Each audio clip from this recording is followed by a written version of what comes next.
like this, man.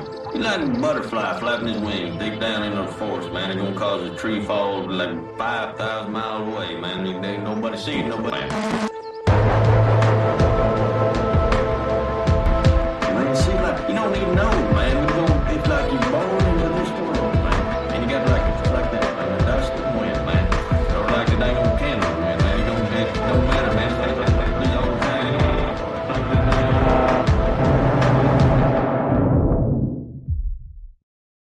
All right, Morgoth, welcome to the show. How are you doing, man? I'm doing good. I've got a touch of the flu, so I may sound a little bit different. But well, I shouldn't say a flu. That's a little bit. It's a cold. It's just a cold. You know, people get carried away with these things, but it's just a cold. I'm a bit snotty. I've got a bit of a rough throat, but except for that, I'm doing very well. Well, good. I'm glad to hear it. Every once in a while, I run a poll, on one of my social medias, and I just ask the question like, "Oh, who should I talk to?" Right? Because having an interview show, eventually you start to run out of guests, and without fail, the kind of number one request I get is for you to come on, and so I'm very pleased to be speaking with you. You're a significant influence of mine, and so a lot of my ideas and the way I think of things are kind of informed by you and your work. But if people don't know anything about you, could you describe kind of who you are and what you do on the internet? Well, I run Morgoth's Review. I've got a YouTube channel and I've got a Substack. Now, I began blogging in 2014. That's where the Morgoth's Review sort of title came from. And then I moved over into YouTube, mainly doing just video essays because I started writing essays. That I kind of transitioned over onto YouTube and just did the same there again. But along the way, some of the videos got quite fancy with rolling footage and intros and things. But then I've more and more moved back to Substack over the last sort of 18 months or so. I still dabble in a bit of YouTube. I should do more, try and turn more of the essays into video essays. But it's a lot of work, and I prefer to move on to the next thing. And I pop up here and there on live streams. I've actually got a monthly, but the only regular live stream that I do is me and Endeavour do classic movies once a month. 1 month on my channel and 1 month on his. And then I'll pop up for guest appearances and whatnot like that as well. So that's pretty much me in terms of me internet presence. Well, speaking of your live streams with Endeavour, the review that you guys do on specifically on Dirty Harry is one of my favorites. It's kind of one that I perennially go back to. Just kind of an interesting specific if people want to know a place to start. Yeah, it's funny because my I don't know if it's the YouTube algorithm or what it is, but I get brutally punished off YouTube for live streaming, and I think it's because they want you to be consistent in what you do. So if I do my sort of bread and butter on YouTube, my standard content would be say 15 to 20 minute video essay. And I think when you step outside of that, YouTube just doesn't like it. And so the classic movies tend to get crucified. And it's become this thing where they're kind of they're kind of from the heart. And I go into it knowing that it'll be a core audience of people, and it's never going to hit the algorithm. I'm not going to get 30,000 views and whatnot. But the Dirty Harry one, that got a lot of views. I don't know why that happened, but maybe there just wasn't much on YouTube discussing it. But that was a good one, yeah. Well, I do think that, and look, I didn't live through it, but there is this kind of feeling that we're returning to a sort of 70s malaise, where it does kind of feel like they're ethnically diverse gangsters, sitting on every street corner with switchblades. Maybe the tropes are slightly different, but I think that there is something to that the San Francisco kind of post the summer of love, right? Where, the hippies have moved out and the drug dealers moved in, is, and obviously it's not perfect, is sort of analogous to post 2020 America, where the mostly peaceful summer of 2020 is over, but, everyone's still kind of picking up the pieces. And I do think there's sort of just kind of like a service level similarity there. Yeah, there is. I think it's going on everywhere. I mean, I've seen some of the images coming out of San Francisco in particular, and it is amazing. It does look horrible. I mean, I actually think San Francisco of today looked worse than what it does in Dirty Harry. To be honest, I think in Dirty Harry you've got a sort of particular breed of criminals, but there's like I'm thinking of like the black fella, at the start of it, where they're robbing the store and he takes that one alive and whatnot. And you could at least have a conversation with him and a couple of one-liners. But the images that I see of like the zombie people bent over and sort of shuffling around, like that isn't even in. I mean, I don't know what Dirty Howard would even make of that. I think that he would throw the badge in the pond straight away if that's what he had to deal with, because it's as if he's not even dealing with like the crazy psycho in Dirty Harry is terrifying because he comes across as if he isn't rational at all. And it seems like that's more and more become the norm. Where you have a sort of a weird libtard like that, like he is like just thoroughly unpleasant. He actually the psycho in the original Dirty Harry is kind of like what we're dealing with now, but in managerial positions across the West. That kind of highly strung, kind of giggling lunatic. And we're all hoping that like Donald Trump or Caesar will be our Dirty Harry to put the mad dog down once and for all. So in that way, like I can see why people kind of lean into Dirty Harry and all of this. And of course, when you get into the 80s, you had that sort of big time of optimism, which I've spoken about a lot recently. I don't want to kind of do the same kind of takes all of the time, every time I pop up in a conversation with somebody. But you can clearly see that there was a transition, and I spoke about this on the Rambo ones we did at quite some length, actually. Well, it brings up kind of an interesting question because, I'm a younger guy and I enjoy talking to older men who have more experience than I, who are interested in kind of similar things. And it's kind of a question I enjoy posing to people, right? Like, oh, you lived through the 70s, you lived through that period of malaise. And I kind of pose them the question, like, does it feel the same now? Like, is this the same thing? And I do think that there's a difference between hard times and this sort of feeling of, I don't even want to call it, but it's this feeling of like drowning in a swimming pool. That despite being this powerful beast of a civilization, of an empire, we kind of can't motivate ourselves to do, even simple things. And look, I'm not the biggest fan of Bukele. I'm not an El Salvadorian. I don't really have any dog in that fight. But seeing someone who essentially just decided, like, no, this is fixable. Like, oh, I can just do it. On one hand, that's kind of white pilling. It's like, okay, look, this is not completely unsalvageable. But on the other hand, it's like, well, what the hell? Like, this means we can't fix it, and we're choosing not to. And I think that's something that's a little bit galling about this, is that this isn't just kind of that normal rise and fall of like, okay, sometimes the economy's a bit shit. Sometimes it's, you kind of return to the mean, as a culture or whatever, that happens. And then that feeling of just like, why are we doing this? There is a way to stop, which is, I think, a little different. I don't think in decades past there was a feeling of something capturing the choke points of the West. I think you could have an economic collapse. You could have bad times would hit. But you didn't have the feeling that the civilization had just become something alien to you in sort of all of the institutions and everything like that. I've been forced to watch the Netflix thing because of the missus, The Crown, which I've kind of railed against. And I think I'm about 27 episodes in, but I can't get out of it anyway. This is our quiet time.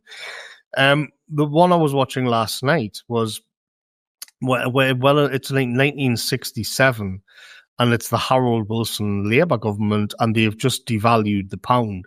So it was hard times there, apparently. But I mean, when you look back from like, it isn't a thing that 1967 was a particularly hard time. All the 60s in general. Like, if you, my father would have been in his sort of teens then, and he just thinks that's absolutely wonderful. This is like a year or two before, the Italian Job, where they were all in the minis. This is when the Beatles would have been out, and it's widely seen as being this optimistic time now, this a positive time. Yet at the time, as I looked it up, it's pretty much true. But in The Crown, they depicted Lord Mountbatten and a bunch of kind of toffs and businessmen and the City of London, Bank of England, and all this. They were involved in a kind of conspiracy that they were actually going to stage a coup against the Labour government because they were socialists and they needed to get taken out. And I just thought, it's crazy because back then it was nowhere near what it was now. Like, where now is like this generation's Mountbatten, who's like, oh well, we need to take the Fleet Street, we need to take the armed forces, we need to have the police on side, and then the most important of all would be to have the Queen. If the Queen's on our side and I can get there and I can convince her that this is a good idea, it's for the best of the nation, we can pull this off. Like literally a purge, literally a coup in 1967 in England, because they devalued the pound. And I thought but that's so minor compared to what we have to deal with now. Like that's nothing. What a complete demographic transformation of the country. People just living kind of hand to mouth. This horrible mixture that we have, where you've got extreme hardship, but it's mixed with like super modern technology, Whereas in the past there was something more earthy about it. Whereas today, because you're surrounded by this technology, it's kind of like you're not poor, yet you are. You're not poor because you've got an iPhone, even though, like, and I did an article just before Christmas on this, the White Wargus, and so that there's this kind of confusion, and I said in the article, it's as if there's a crisis. We're living through a crisis or a crash. But unlike, for example, in 1967, just Harold Wilson went on television and said, yes, we've had to devalue the pound. We're in for some hard times. Foreign products are going to be very expensive for us, but we're in it together. We're on our own now. This is what he was saying. We in Britain, we're on our own now, and we're going to get through this. It'll be okay. And it was like this formal announcement of hard times and coming together as a people in a nation. And I find that now it's like a disaster has happened, but it hasn't been formally declared. It hasn't been announced, and so everybody kind of wanders about like confused. And on the article I was talking about is this thing where you see these like women in their 20s and 30s are doing TikTok videos where they're crying because no matter how much they work, they can't make ends meet and all of this kind of thing. And I just think that's kind of the sign of the times. It's all a bit shit, but it hasn't been formally declared so that you can kind of buckle under and say, okay, the hard times are here. Well, and I think that's sort of a confluence of two things, right? That, when I think of the conservative movement, there's a famous writer, Richard M. Weaver, who wrote this book, Ideas Have Consequences, that is this kind of like seminal piece of, American conservatism. And it's basically, and look, it was written in the 50s. It's not exactly cutting edge. The point is, like, the things that you believe and act on have consequences. So you have the conservatives saying this entire time, like, oh, you kids, don't change X, don't change Y. It will produce something bad. But never really kind of believing it could happen. And then you have, the progressives who have essentially gotten whatever they've wanted for the last 60, 70 years, really since Nuremberg. and they've got whatever they've wanted, and it's shit. They've ruined everything. And so on one hand, they sort of have this incredible denial that no, that wasn't really us. We didn't do it. We weren't in charge. It was the secret behind the scenes, like the Soviets would have called them the wreckers, or anything. This kind of like, or structural racism, this kind of like invisible third party that is making something go wrong, but also nothing's going wrong. And so you see this with the economy, that essentially, the Biden admin basically just redefined what a recession was and said, we're not in a recession. And since there's enough kind of cultural cachet to being, part of the winning party, the power of party in the US, it worked. And so that degree to which, we are living through a crisis, but no one wants to address it, is sort of, on one hand, that's the liberal response. And on the other, I think that there's that kind of like low IQ conservative impulse to kind of beat your chest and say, we're the greatest country ever. And it's incredibly frustrating to me because look, like I like certain things about where I live, but I think you're right. We are going through a crisis and we sort of have to, it feels odd that no one is addressing it, I guess. Back to you. It doesn't, I can't really speak for America, but I can speak for Britain that, like, it doesn't make much sense that things are so hard, but the amount of people that's coming in is like higher than it's ever been. The immigration rates are, well, like 3 times as high now as what we were during the Tony Blair era, which is regarded, again, by the centre-right, would regard it like Blair opened he did open the floodgates, but relative to today, it was maybe a third or a quarter as much as what's coming in today, like each year. It's phenomenal, and it kind of adds this sort of feeling of decay. And I remember when I was in the early 2000s, because I worked away. I worked on the continent for many years in the petrochemical sector, and I would come back. I came back for a break to England, and I saw a friend of mine. And he was saying, like, the River Tyne that goes through Newcastle, and he was saying, "Oh, it's so diverse.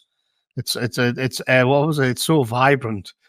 And I thought, and I wasn't aware. I wasn't very political, but I just thought I just got the impression that he's kind of where did that come from? Where did that kind of language come from? Where did you pick up those words that you're passing off as your own? It's vibrant and it's diverse. Like, since when did you say things like that? But then, even then, there was a kind of there was the way they pitched it was where it was going to be vibrant. It was going to be where you'd have like Mongolian street stalls and you'd have all these cheeses and all this, as Millennial Woe says, this incredible range of restaurants. And you'd have all this exotic food that you'd never tried before, and everything was going to be wonderful. It was going to be great. And then there was, you had like a decent enough run in the 2000s. But it's like now it's like it's all it's still going on now. All of the niceties have dropped off, and it's just this raw. I love the phrase that I picked up from somebody recently.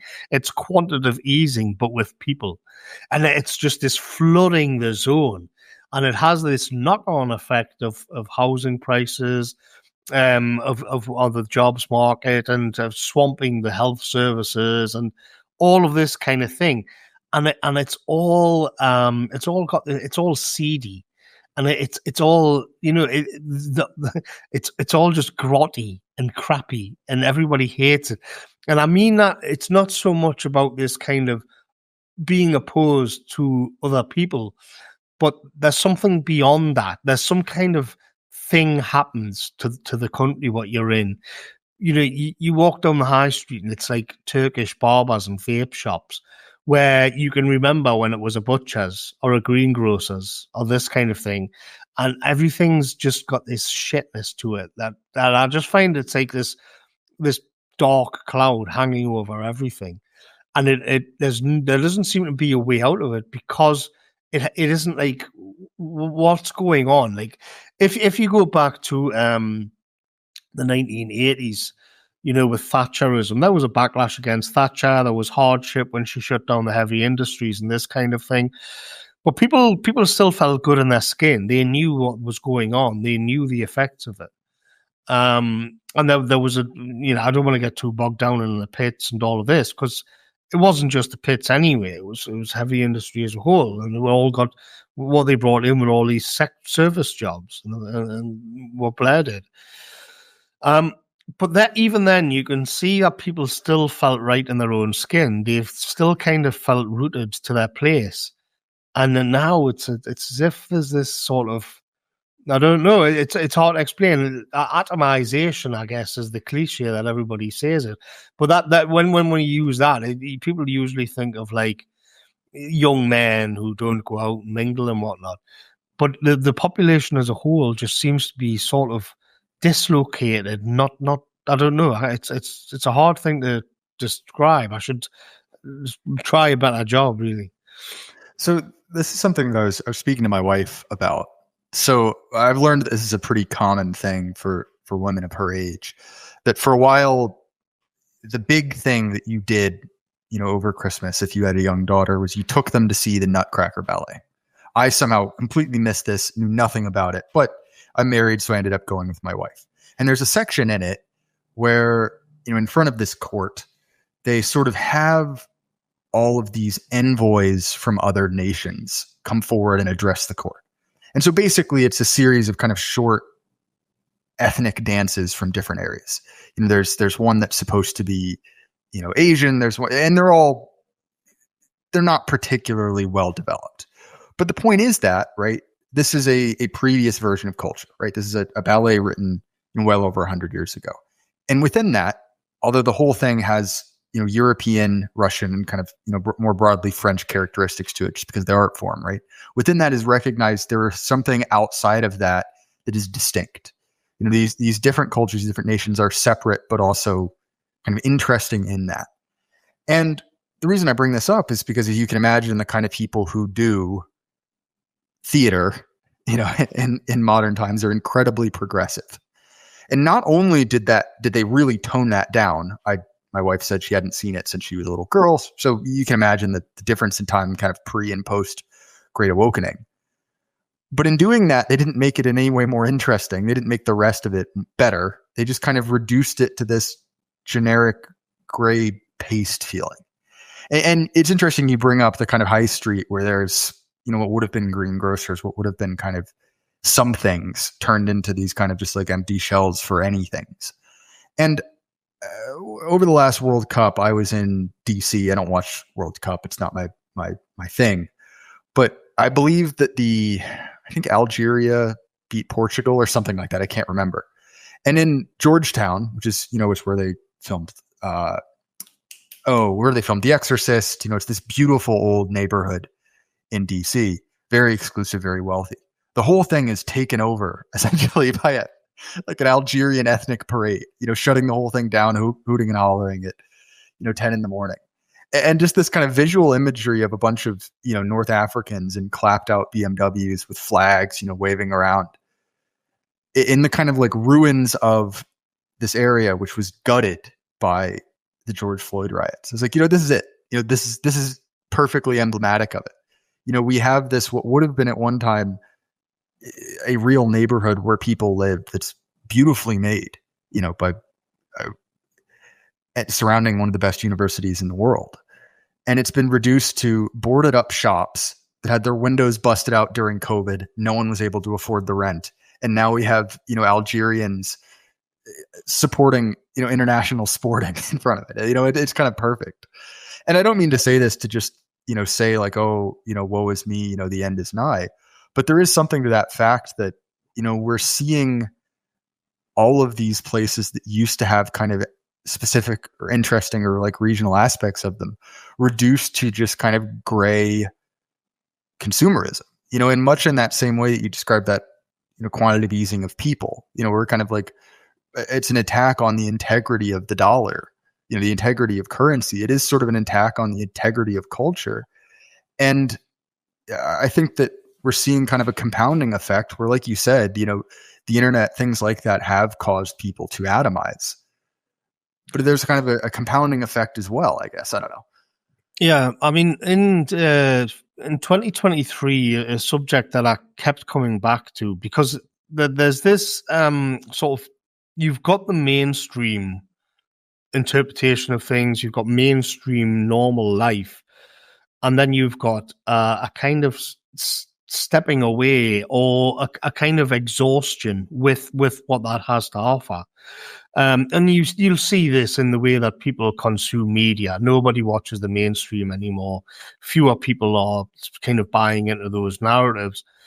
And what I was getting at in 2023 a lot, with what I was calling the turning away, the great turning away, was what happens when psychologically people are just tuning out of that.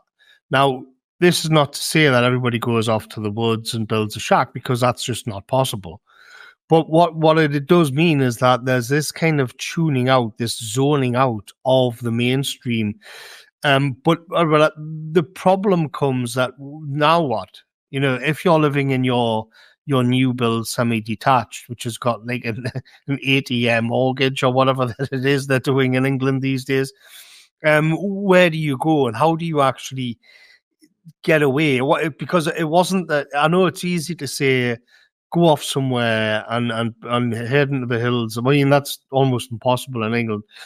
You know, it's definitely not possible for many people to do that. But still, you find that the people are kind of in this limbo between being within the kind of cacophony of the mainstream, watching the normal television, but then also subject in their jobs. I mean, I just did an article today on the competency crisis about diversity hiring and Boeing and whatnot. People are confronted with this all of the time. And you think that, like, it must lead to a kind of exhaustion. And it's as if this exhaustion itself is manifesting itself across England. And you see it popping up. You see it all in different ways. Everything's like sort of banal. Everything's mundane. I realize I'm not being very upbeat here, but it's just a sort of, it's January as well. I'm allowed to be a little bit gloomy in January, but it is what I'm describing is just like this cloud of gloom that hangs over the land. And I think, to sort of touch on what you were saying as well, I've been fascinated by this sort of Max Weber thing about enchanting and disenchanting the world. And our world is thoroughly disenchanted. But I've been wondering, like, if it can be, if there's levels to that where you can go into minus disenchantment, where things will eventually become so bad, so depressing, that it begins to get like sort of enchanted again, but from a darker perspective, where people are like haunted with misery and whatnot. I mean, but what I mean by disenchanted is another thing that you see in England, where I saw on Twitter a girl, I think she was an American, and she'd been to visit in England, and she posted this what appeared to be some kind of barrow. It was like a small hill, and in it was like supposed to be like Sir Lancelot's helmet or sword or something like that. So it was like this mixture of mythical and legend. And here it was, and she'd done the photograph from a certain direction. I cannot remember specifically what it was, but it was some mythological ancient English artifact was under this mound, and it had a little plaque telling you what was there. And this girl had taken a photo of it, and she was like, blah, blah, blah, isn't that great? But then she took a photo from another angle, and there was just like this giant swathe of new build housing, like right up to the boundary with it. This drives me mad about England, because it's like it's just been completely sort of the magic's just completely dispelled at that point. It's nothing but a hill with, well, maybe nothing in there, you know. And I'm desperate, you know. The reason why I dwell gloomily on these things is because I'm desperate to find some little flame, some little spark in the greyness of it all, which is something higher and something more profound. But you kind of, it's dangerous because you can find yourself rooting around in the trash too long, just meditating on how horrible it all is. But I'd love to be able to find a little spark like that, something to bring, just something, just a little candle of hope that there's something more than this kind of bugman materialism, which is all anybody's got. And in the sort of the turning away kind of thing, I would like that. I would like that everybody was sort of disconnected and off looking on that journey. Well, so it's interesting you bring up the idea of disenchantment, because I wrote an article about this a while back. And in C.S. Lewis's book, The Pilgrim's Regress, which is sort of a retelling of Bunyan's original kind of through his own life, he talks about enchantment a lot. Obviously, it is very relevant to the way that he wrote science fiction, to the way that he wrote, just kind of philosophy more generally. But he uses this example of being captured by a giant, right? In the original Pilgrim's Progress, Christian is captured by a giant and freed. I cannot remember the details to save the life of me, but in this kind of retelling of this giant has this power that kind of maintains everyone in prison cells. And it's that whenever the giant looks at you, your skin goes translucent. You can look at your arm and see your blood pumping, your muscles moving, and your bones. And everyone, our main character, the kind of stand-in for Lewis included, is completely disgusted. They can't do anything. They're kind of paralyzed by malaise. And the name of this giant is the spirit of the age. And he's using that as a way to talk about, because again, a man from a different era, kind of the rise of Freudianism, the idea that, you are just a purely, you're this squalid material creature. And don't get me wrong, there's a certain perspective from which that's true. You are material, right? The giant is showing you something about yourself that is true. But it's not a truth you can sustain yourself on. It's kind of this like minute technicality, but it does, disenchant the world. And so Lewis is saved by reason, right? That's the thing that kind of leads him through. But I'm fascinated by that visual image, that kind of that disenchantment to such a degree that it does sort of lead to kind of crippling lethargy. And one of the things that I think in my darker moments in Morgoth is that people like you and I are kind of too far gone. This sort of like tyranny of self-awareness, the moment you start thinking about these things, you can never really recapture them as, legitimate and sincere. That when you think about enchantment, it's not the same thing as being enchanted, I guess. Yes, and it's I think Heidegger sort of wrote about it, where it's as if it's like a wisp of light, where as when your eyes fix on it, it will disappear, but immediately. So you're forever kind of. It's the same with me in religion. A lot of people will have said to me, like, why didn't you just come out and declare yourself like a Catholic or something? Because you're that far. And I'm like, well, firstly, I want to be honest. And that's not where I am. My problem is that I am in this kind of disenchanted world, and I want to try and crawl my way out of it. And that can lead to some good insights, but not much in the way of catharsis. And I get this a lot. I mean, there's different people who will criticize, like, you are like the most gloomiest bastard on the internet. And it's like, well, yeah, but my kind of cope, if you want to call it that, but it's actually true. I did an article called Ruminations on a Vegetable Patch, and it is actually, I'm actually quite happy and quite content in my normal life. But I've always been a person who takes pleasure in kind of small things, rather than the larger things in the world. I'll comment on all of that, but in me, I'm happy to sort of plant carrots, or I mean, I had a fish tank once. I go for long walks with my dog. I don't need much to keep myself sustained in that way. But obviously not everyone's the same, and that doesn't. I'm not sure if that scales up either, if you're looking for answers to civilizational problems, which again, it sort of feeds back into what I was saying about the turning away. Like, because I'm kind of like that. Is everywhere, or is everybody else like that, or are they tuned in on that? I mean, on the subject of Disenchantment, I remember I did an article the year before last where it was like it was in the summer and it was a summer heat wave, and there was these reports coming out of the rivers in Europe were at their lowest they had ever been for hundreds of years.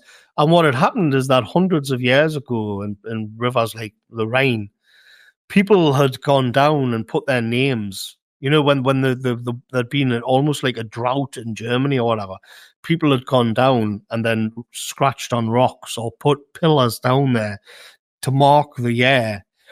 And there was one of them, and it said it was a stone which hadn't been seen for like 150 years because the water hadn't fallen that far. And it was something like, I'm Franz Schmidt. When you see me, cry. And the idea was like one day the water would retreat to such a degree that would show up, and it would sort of mean famine. But what I've noticed about the pictures that were going around about the Rhine and was that you actually saw there was like shopping trolleys and car tires and stolen bicycles which had been dumped. And it just broke my heart because I thought this is like the Rhine of Rhine maidens, you know. This is the Rhine that sort of drove Wagner to create his great operas or all of those romantic pictures. This is the Rhine of legend, which was Germany's traditional kind of boundary and all of this. And I thought, and there it is. Like, there's no gold there. There's no Rhine maidens there. There's just shopping trolleys. And what made it worse was the German newspapers and the European Union were in a panic because they use the Rhine. Like they were saying, the water's getting so low that we won't be able to transport cement to the industrial cause of Europe. And I just thought, this is the Rhine. Like this is the River Rhine. It's a mythological thing.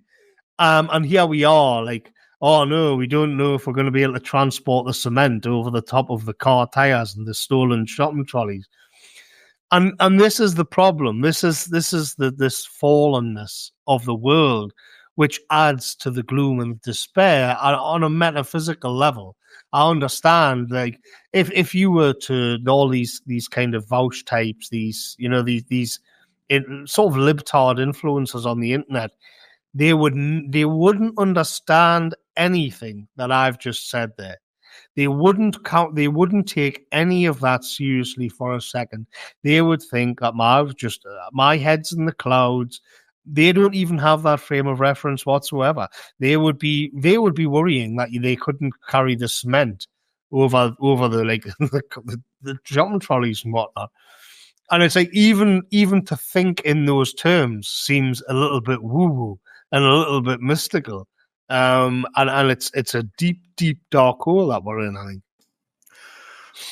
One of the things that I think about a lot, is that idea that I don't really ever think you can go back. And the things that we have memories of, if not living memories, but kind of like written accounts of, a lot of our cultural touchstones are kind of the fruits of a civilizational summer, the high flowering of a culture. And, you brought up that idea that maybe re-enchantment comes back, but it comes back in a dark way. And that's something I think about because when you read early medieval things, things like the beginning kind of like crystallization of British culture, things like, Beowulf or things that the monks were writing about. It's a very dark world. There actually are monsters out there that will rip you apart. And eventually that kind of transforms into something nicer, something more, I guess, visually appealing. But it does sort of seem to me that, you don't go straight to that. You have to go back through a period where things are kind of nasty and unpleasant. And maybe the first bit of re-enchantment you get is that, there's a demon, there's a skinwalker, there's something out there. And I don't know, I don't want to get too esoteric in it, but I do think that there's a sense in which it's like, like the Maester would have said, it's like to get that corruption out of you, you kind of need to pay a blood price. And maybe that involves kind of sliding back down into a superstition, as the kind of materialist would say. But it's interesting you bring up the Rhine as well. Like, well, what is the problem? Is it the fact that this great river, the symbol of the Rhine has been turned into a highway on the water, for the construction of, or the to aid in construction? Or is it that it's not a particularly good highway anymore? And I think that that's one of the things that you see in all of this, right? Is that the goals of the people in charge are kind of so petty, just kind of like maintenance almost, that we've lost track of that kind of things that need to be enchanted for a civilization to kind of pass on. So one of the issues that kind of motivated me to get more involved in, I don't know, we want to say the internet commentary sphere or whatever, was the destruction of kind of statues in the US. That issue's been talked to death. I don't mean to get into it.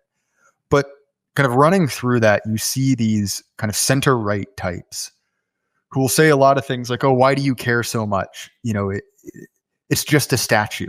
The man is still there. The idea is still there. They can't take it away from you. And like, okay, that's technically true, but there's something lost in when something's profaned like that. It doesn't ever really become the same thing. And I think that the problem is that, like, at least in our modern world, I don't know if things can ever really be reconsecrated. They can just be desecrated and kind of brought down. And I mean, look, like, I've not seen the Napoleon movie. I have no interest in it, but I think that that's kind of a crystallized version of that. Where we're taking a man who became something bigger than a man and making him banal, making him venial, making him gross. And there's almost an element where it's like, I don't know if I'll be able to go back from that. Like, once that's in your head, it's kind of stuck there, I guess. So sorry, Morgoth, I've been talking for a while. No, yeah, no, yeah, I totally understand. I won't be watching the Napoleon film. I was just one of the things that the centre right does in Britain is, you've probably seen the memes where it's like, because we're running out of space, basically. We ran out of space a long time ago. They started building on the floodplains, so now we just get floods a lot, and then they'll blame that on climate change. But one of the things that just drives me to despair is that you would at least think, under the influence of someone like Roger Scruton, who did understand the kind of things that we're talking about, where something is greater than the sum of its parts. But you will see the Daniel Hannan types, you will see the kind of neoliberal right just reduce everything down to it'll be about how many houses they can place on the fields and how much GDP that would sort of bring up, and what that would be the economic, and it just makes me sick that they've even got the gall to place like right wing or conservative anywhere near them, when what they stand for is completely antithetical to any kind of what I would regard as right-wing value system. And one of the problems is that they have a point, because you can't quantify the fields in that way. I actually got into an argument and a debate with a woman who was a Tory councillor in the real world over a land dispute, which they were going to turn into it was like a sort of car park cum retail thing. And there was a little protest going on some years ago. And the people were trying to find ways that the people basically just liked having this green space. And it was a farmer's field with like a little path that you could sort of unofficially, he'd let you get away with it. You could walk your dog around it. The farmer didn't actually mind people doing that because he knew that their dog scared off the rabbits. That was his little thing. But I remember this woman, and I was like, everybody was giving these arguments about how, well, it wouldn't work for the traffic or this kind of thing. And I said, can it not just be saved because it's beautiful and it's pleasant? Like it's just a quiet, green, open stretch where there was a little woodland near the bottom and everything. And I said, like, because is that not an argument? Like, just saving it because it's pleasant, because it's beautiful? And she said, no. Even to argue against it, you would have to have some kind of utilitarian argument. It would have to be based in materialism. It would have to be that, for example, it wasn't efficient to have it there because of the way that it linked up with the road networks or something. Everything will have to boil down to this sort of raw grid-like thinking, which I just find horrific. And to get back to the sort of the beginning of the conversation, in a lot of the ways, when we talk about the people who, and I was referring to them, sort of being lost, and without a kind of pole, without something solid under their feet the way they did in the 1980s. And part of that, I think, is because they are in, leaving aside all of the work stuff and all of that, I think even then what undergirds that even further is a kind of utilitarian world of numbers and spreadsheets. The woke is a deviation and a bastardization of that. It's as if it's been hijacked. But then even under that, so that's kind of like the foundation of so much. And when you get people wandering around this kind of lost feeling, it's because it's unnatural to live that way, which is what C.S. Lewis would have understood. It's not normal to live in a way where everything, especially when the material comfort is starting to dry up, because what are you actually left with? The deal was that, well, you go along with this and you'll be comfortable. What happens when you've gone along with it and you're not even comfortable? And I think this is where you begin to see the darkness creeping in, where you get into a kind of post-utilitarian mindset, which is very gloomy and very dark. And I don't want to shy away from where that's going to take people. So it's interesting because this is connected to an idea that has become fashionable for certain, like, let's just say like 105 IQ young people, which is this idea of effective altruism. So the example would be like, I found out that my best friend's mother died, but to go to the funeral, I'd have to miss work and miss out on some pay. And the collective amount of goodness in the world would actually be higher if I skipped the funeral and went into work and then provided goods and services for other people and used that money to help other people as well.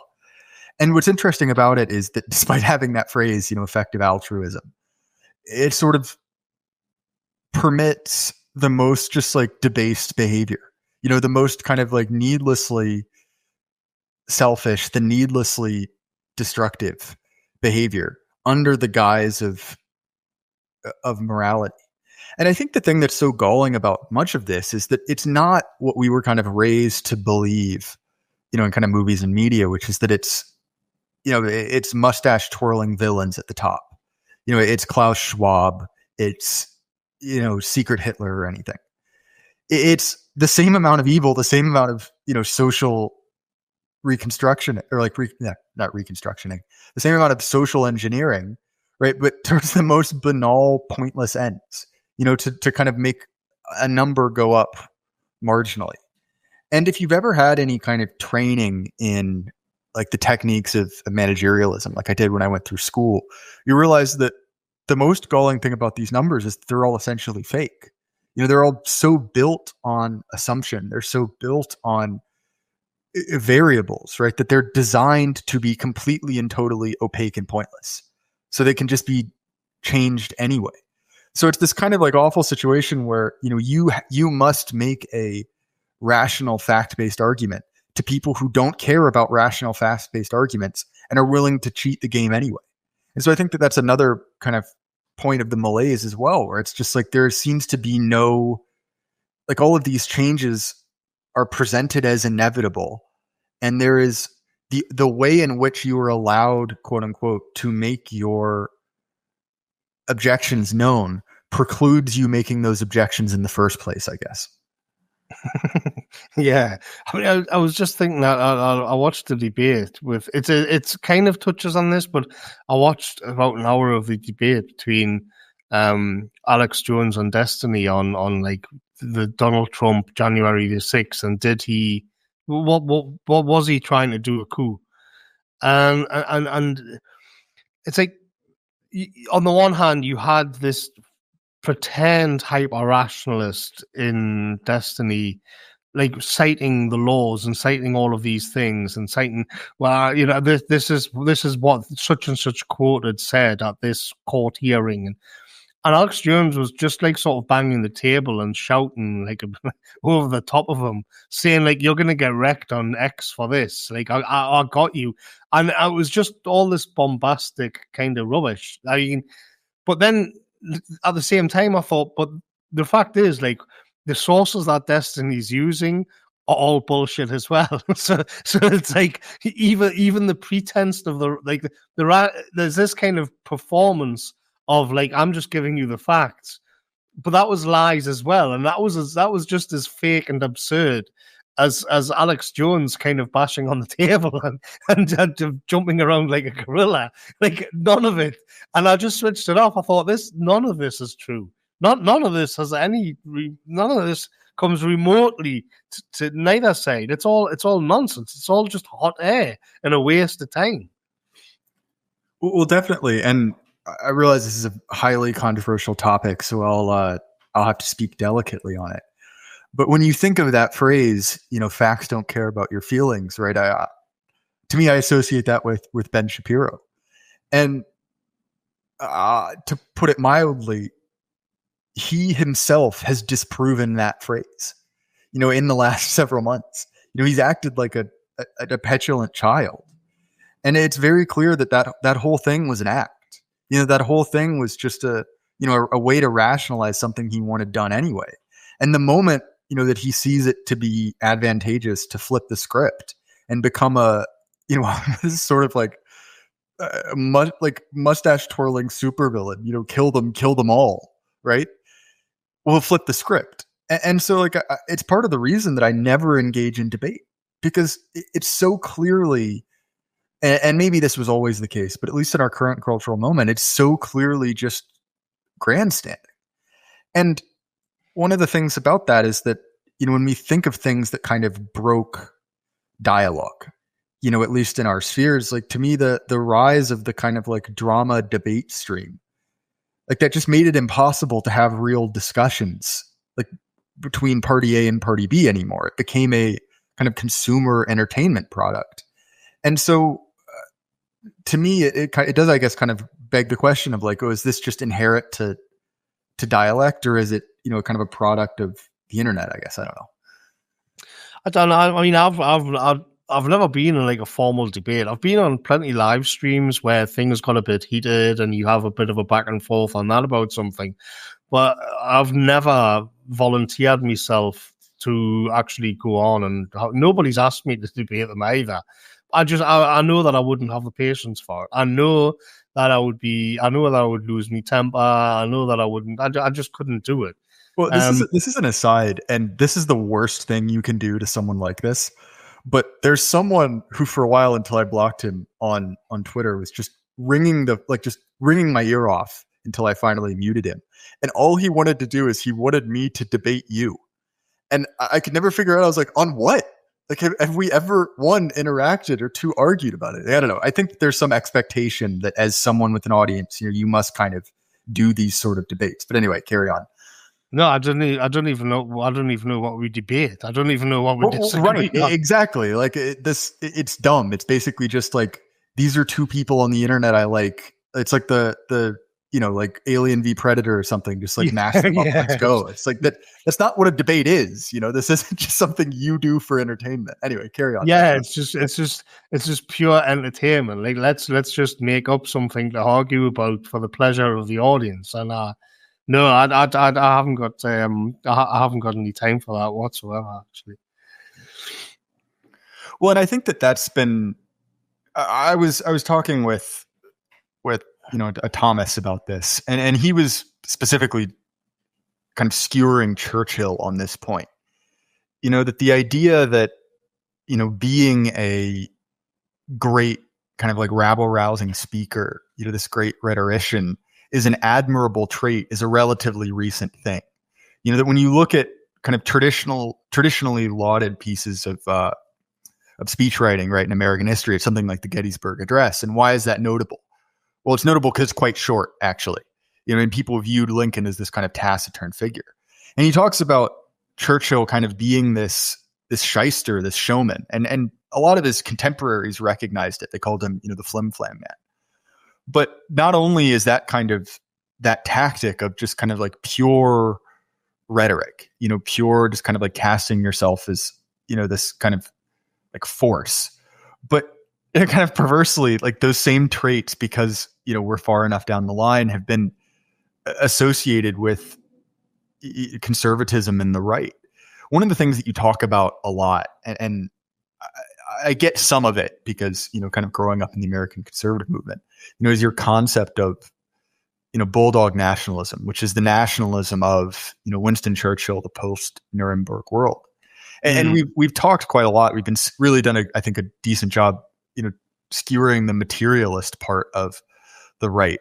But what's galling is that, even when the right does, and I'm using the most mainstream version of that term, right, tries to make a moral claim, tries to kind of LARP, wear the clothes of great men, they're doing it with these kind of like horrible, narrowly like viewed figures. Like Reagan is that for the right in America, which again, like there's enough people have deconstructed Reagan, but it is just kind of like, even when we attempt to make what would be called like a value claim or something, we're using it, using the language of, MLK and all these figures who I just hate.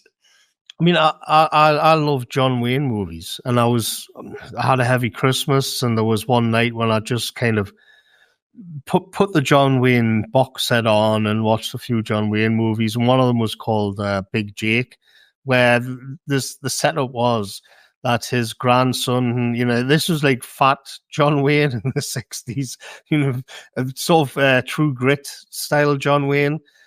And his grandson had been kidnapped, and he was off on the trail to get him back. And he had this Indian with him, and the Indian said, "I'm not going to go along with you if they're Apache. I won't kill my own people." And John Wayne was like, "Well, look, I'm going to get my grandson back. I don't know, and I don't care what their race is." And I thought, "Hey, Morgoth, how you doing?" Oh, it got me in full flow there. The internet went out. I've got a box thing that's it plugs into the wall, and it was in the other room, and it got me in full flow as well.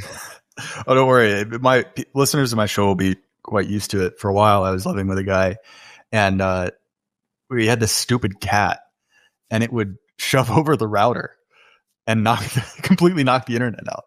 So there's probably half a dozen shows where the same thing happens. The audio just clips, and it's because my roommate's stupid fucking cat just decided to take out the router. But anyway, you were just saying about this John Wayne movie where the Indian wouldn't attack Apaches. I think it was. I won't. Yeah, so just I don't know if the audience. My internet basically fell off, so I'm going to try and pick up in full flow where I got chopped off. And you'll see people like Piers Morgan will make a virtue out of it. That they will, and just basically the right. And I don't mean to sort of get bogged down in this purely kind of racial thinking, but it's just like, well, I don't care because what they're saying, they do it in this kind of over the top macho way, as if say, I don't care what your identity is, buddy. I don't care where you're from. What should I care? And I think, well, you should probably care quite a bit, to be honest. You should because what they're doing is making a virtue out of like not seeing difference, not even entertaining for a second that maybe this outgroup have their own interests, and their own interests are against yours. Maybe they have an own in-group and you're the out-group. And it's just this sort of pathetic overcompensation, this sort of Piers Morgan, John Wayne. And I love John Wayne. I hate Piers Morgan. But just this, I don't care where you're from. Doesn't bother me. Don't try and hit me with your identity politics. And it's just one of the many things that just so it just gets right on my nerves because it's so transparently stupid and fake. Well, you see the same thing with masculinity and kind of masculinity influencers, that look like I exercise. It's good for you to do so, but the idea that, in order to be a a man, you have to be this kind of, heavily tattooed, bearded guy, who uses man products like beard oil and, things like that. And that's the essence of it. And it's sort of this like overcompensation. And I think some of it is maybe slightly natural in the sense that, we are kind of disconnected from, much in the same way we're disconnected from enchantment, right? We are kind of disconnected from, masculinity. And so I guess I can't blame people for trying to build something in that. But it's this idea, right, that, you need to have this kind of like swaggering tough guy persona, but adopt this kind of like incoherent collection of ideas. And that is synonymous with being this kind of like machismo filled tough guy. Yeah, and usually it's just copying something off like an 80s action movie. I've never understood that. I've never understood the whole like there's discourse around masculinity on the internet. I've never ever done a single piece of content on it. I don't even put a tweet out on it. I just view it all as well. The first thing is I'm old. I'm well into my 40s, and I don't take kindly to being lectured to, because I've had a long life and I've been through quite a bit.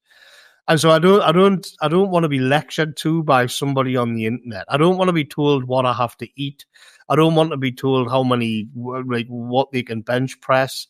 I don't care. I don't know what it is with my background. I just find it all. I just find it all a bit gay. I just hate it. I hate it all. And I also don't really get into the sort of relationship discourse as well. I think all of these things are just too much online, too much internet. To be honest, and I know that's a kind of old-fashioned boomer take, but it is.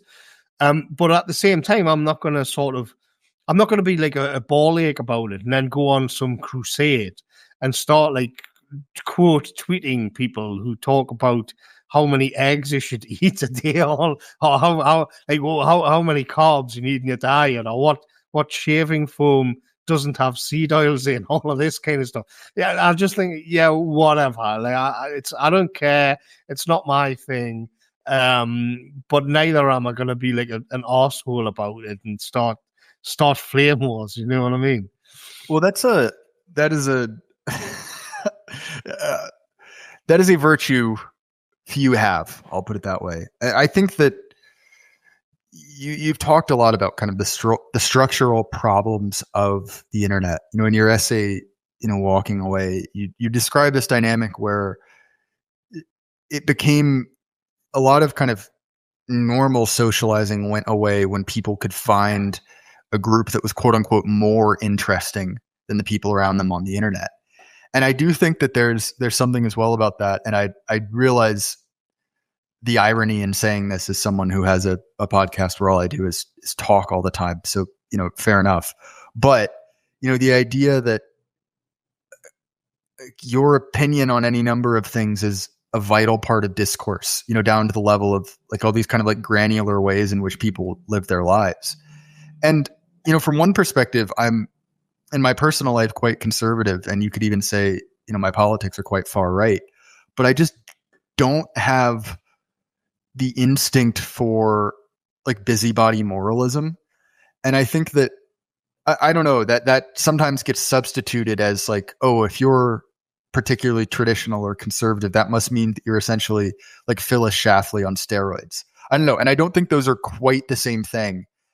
Like there's a difference between kind of like traditionalism and being a hall monitor, I guess.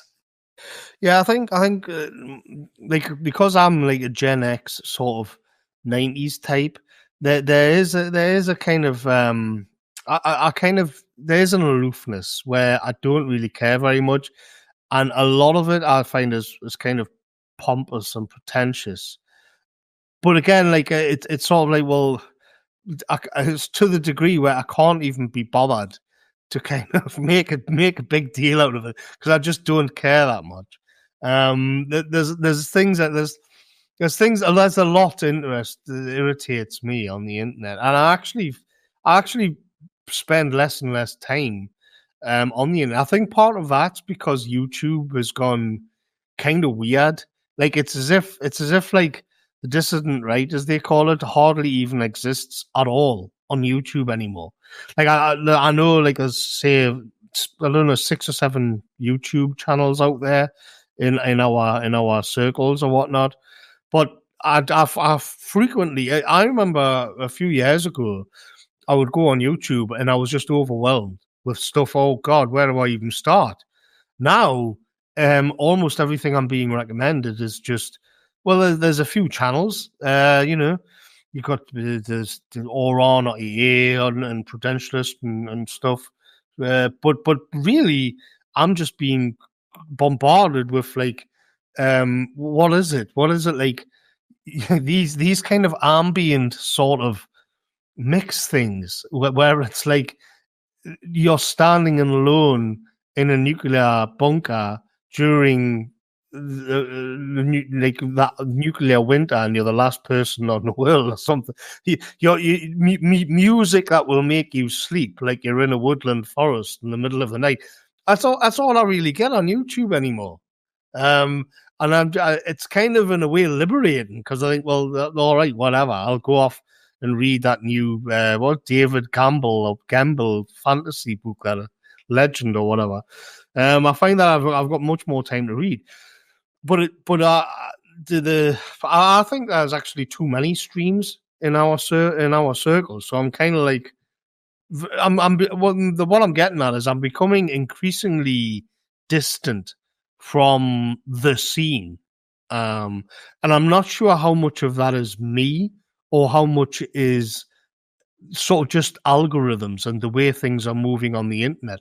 I certainly spend a lot of time reading Substack stuff these days. I will say that.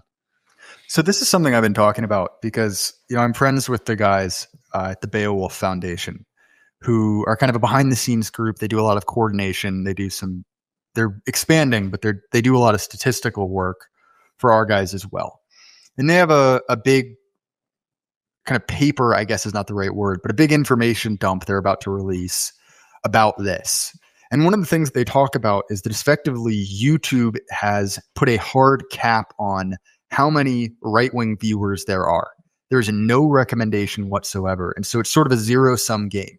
If you're winning, someone else is proportionally losing.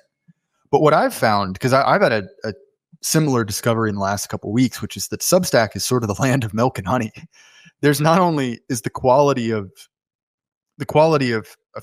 writer there incredibly high, but also you can actually grow and interact with people, in a way that is very, very difficult to do on the kind of regime patrolled parts of the internet. And so I've started putting a lot more effort in over there. And look, like this is primarily an audio podcast that has a YouTube channel attached to it, so it's a little bit different there. But I know what you mean because it sort of freezes everything. I do think that the censorship regime has probably been good for the right from a certain perspective. Like I won't name names, but if you look at kind of holdovers from a previous era, a lot of those guys are not particularly impressive from a certain perspective. And I'm speaking vaguely for a reason. I don't want to kick up drama. But I think that the intense pressure it's been an evolutionary advantage, I think, from a certain perspective. Yeah. I mean, I was lucky because I was not immediately in the sort of the crosshairs of the censorship regime, but I wasn't far away either. But my YouTube channel was small enough and young enough at the time that I could kind of change direction. And I caught that. There's a lot of the earlier videos which were really like me screaming into the microphone, outrage about some things that had happened. The hate reading the Guardian ones, a couple of those, they're gone now. And I kind of cottoned on. I mean, Distributist, I mentioned this a lot, but he was kind of influential because I thought, I like the direction and Jonathan Bowden said it as well, where you've got to pitch in a way like throwing a javelin over the heads of the censors. You've got to kind of get it over their heads because they're kind of sifting. What do you call it when it's like a dredger? You know, like them ships that go out and dredge and in the oceans, and they scrape along the bottom. And there's certain things they're going to hit, and you have to make sure that you're not on the bottom and getting dredged up when the censorship trawler comes. And my channel, I kind of redirected it where I started doing much more abstract things, especially the Oswald Spengler videos, because I was just really fascinated by him at that time. Well, I still am, but there was those videos, the kind of videos that I did, and then like formal sort of essays about much more in-depth civilizational things that I was interested as well. And I realized that I'm not getting hit here because I'm not being picked up. I'm not targeting specific groups. I'm not trying to be edgy. And yeah, so it was kind of weird. I was able to go through what was a bit of a winter at the end of the day. Like, it's where everybody else, so many other people got shot down. They got taken out in the storm. And then I went on to Substack because blogging was where I began. Plus, Substack's great. I mean, I actually think maybe the reason like YouTube's dying for the sort of algorithms that target us is Substack. Maybe there's some kind of correlation there where there's just not that many people using it, or I don't know. I mean, I will say that I've had Substack articles that have got as many, which would be a nice like view count for a YouTube video, like say 10, 12,000 views on a written blog, because you know if it was once seen that blogging was a dead form, that was it. Video was that song. Video killed the music star, but radio, what was it? Video killed the radio star. Yeah, by the Boggles, I think. I can't remember. Yeah, and it was kind of like YouTube killed the blogging star, and then it was like, well, turns out like blogging's going to kill the YouTube star. Maybe. I mean, this year will be the test. There's already organized sort of hits on Substack taking place. But I think it'll be okay. I think there's something about it. It feels more sophisticated. If BitChute and Odyssey are still up there, I don't think Substack's going to get hit too hard. So yeah, that's kind of, I'm optimistic. I really like it. I really like the format. But the YouTube, I don't know what. It's just nothing. All there is that weird ambient music. Maybe it's because I've got like a big channel that I'm getting hit especially hard with what they're suggesting to me. I mean, I even made a joke when I put on Twitter where, like, the video that I was being recommended was quite literally you're standing alone on a moon on the outskirts of the solar system, and all you want is peace and quiet. And I thought, I remember the days, like 5 years ago, you'd get like Jordan Peterson shoved in your face. Now I'm getting this. Does that mean the Jordan Peterson stuff? Like, does that not work anymore? Now I've got a picture, 12 rules to clean your bedroom turned into you're standing on the moon of Europa and you can't hear a thing for 1 billion miles. Is that what YouTube's de-radicalization algorithms are now? I don't know. Well, and I have an interesting perspective on this because my personal YouTube channel and the one I use for this are completely different. So I see two different sides of it. And the one where I post things is very much like you said. There's more of the kind of like Peterson adjacent RNC stuff on my personal one. But it's interesting you bring up the analogy of Bowden kind of throwing the javelin over the wall. Because I've had multiple conversations with people who, like my work in real life.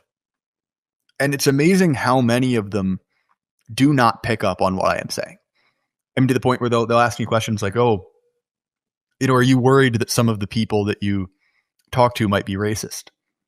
Are you worried that, what do you do if you encounter someone who talks about known conspiracy theories? I don't know how to say them. I'm like, well, it's me. Have you not picked up on this? Yeah. It's yeah.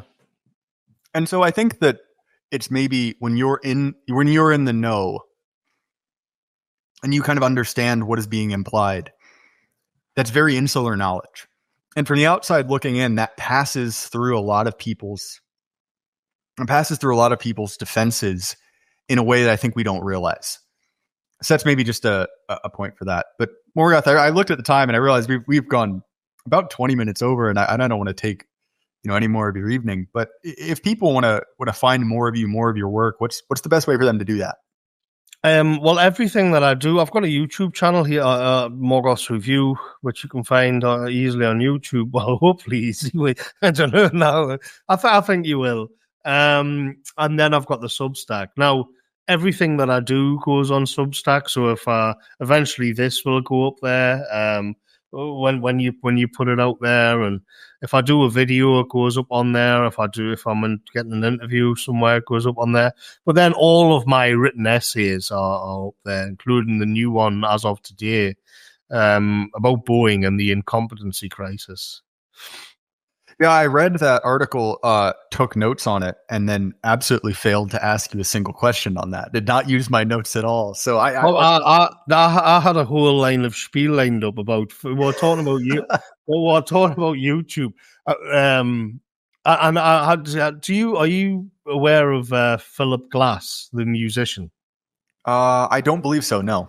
It's this kind of. He's minimalist. Is he the classical? The kind of like modern classical composer, right? Yes. Okay, yeah, I know. Very minimalist. And I've listened to him for years, actually, and I'm well aware, of course, of his background and whatnot. But I've over this last is he Italian or? Well, over the last, I don't know what it is. I do like his music, but I've become fascinated, absolutely obsessed with the Akhenaten opera that he did. But it's probably too late. It seems a shame. I had a whole load of spiel about that. Well, I'll put it this way: if you have time, I'm willing to go into it. I just don't want to, take up. Well, do you know the story of Akhenaten, the Egyptian pharaoh? Is this the pharaoh that tried to convert Egypt to monotheism? Yes. Well, yeah. That's kind of he go over it because the audience might not have heard of it. Basically, you had. I mean, I'm not an expert on it, but you had Amenhotep the third, I think he was, and then you had the standard religion of Egypt. And when he became pharaoh, he threw it all out, and he worshipped the sun, which is what he called the Aten. And this was revolutionary. This was. I mean, you can imagine how insane this was. And it caused a huge disruption. And he moved out. He had to move south. It's terrible because there's going to be people in the comments in the chat who know much more about this than I do. Because I'm just picking up on it the last few days. I've just been listening to the opera all the time. And he began to worship the sun, and he invented his own religion, and he actually built a city about 100 miles south of Thebes. Would it be? And Glass's opera picks up on all of this, but it puts it in such a powerful, kind of esoteric sort of way where it is like it's as if they love him. And what I thought was interesting when you touched on the monotheism, it is like that. He'd brushed away the polytheism, and then he'd sort of erected monotheism via sun worship. And apparently one of his priests is rumored to have been Moses. And you get in all this weird esoteric thing. And when I was looking at the Wikipedia page on the opera, I noticed, because Glass himself has got a Jewish background, but then so many of the others, the producers, the writers, all of them were. And I thought it was interesting because it's as if they had this connection to them. There's this kind of, they got something in that, like it was a precursor to what was to come a little bit later. And when you listen to Glass's opera, it is like that. It is like there's this real kind of, what's the word I'm looking for? Like there's the full orchestra. It's as if it is this sort of spiritual birth that's happened. Like it's the most spectacular, wonderful thing ever.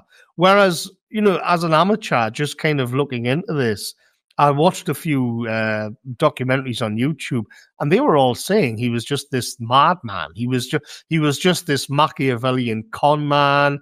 He didn't believe in any of it, and you know, you had these like British historians going out. This was another thing as well. Was like there was like these documentaries, you know, from the BBC and whatnot. Now they were on YouTube, and they were just going down. As Spengler would say, all they were doing was looking at dead things and trying to piece together the past through these dead things, and not actually looking or reading and trying to get to the feeling of it. Whereas Glass's sort of opera really does bring you into the feeling of it all. And I think, again, it touches on what we've been talking about here, because you have a sense that here, I mean, that world already would have been enchanted, but here it was kind of raised to another level of it. And in Glass's opera, he's specifically going for that. And you have a narrator who's got a very clipped English accent, and he sounds very upper class, and he is narrating the story, and he's doing it in this sort of, you know, and the sun was born on the heavens, and then they looked up into the sky, and the stars rained, and it's all of this. Whoa! It's all this. This is magnificent. This is the birth of the world kind of thing here, and it's purely spiritual. It's purely, obviously, related to that particular group. Seem to find a lot in it, and then at the end, then it's so dramatic. You know, you've got the killing, you've got the exile, and then all this communion with the sun, and then at the end the narrator comes back, and he gives this he gives this sort of thing where he's saying, if you want to visit the site today, you will need to take the bus, and it could be a 2.5-hour bus journey. You can pay tickets, and the tickets will cost $4.80 to see the ruins of the monument. So all of a sudden it's completely disenchanted. It's completely gone. All of the magic and all of the spiritualism that you've just sort of had burst across you, the narrator himself has just been reduced to this tour guide. Yes, and you can see the ruins today, and you can. It's a 3.5-hour journey where you can fly into Cairo, and then you can pay a taxi to take you. And you think, yeah, this is what it's all about, isn't it?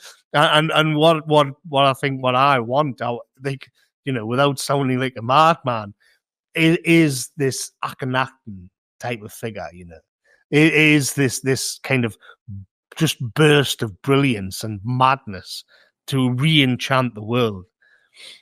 Well, and it's interesting that at the end, you know, they undercut it, because I think of this a lot, and you see this moment repeated in lower forms of media, right? Where someone will kind of strike a heroic pose, you know, go through kind of 9/10 of a traditionally heroic scene, and then they'll kind of undercut it with a joke at the end, like, oh, that was awkward, or like, oh, can you believe we just did that? You know, people refer to this a lot as millennial writing.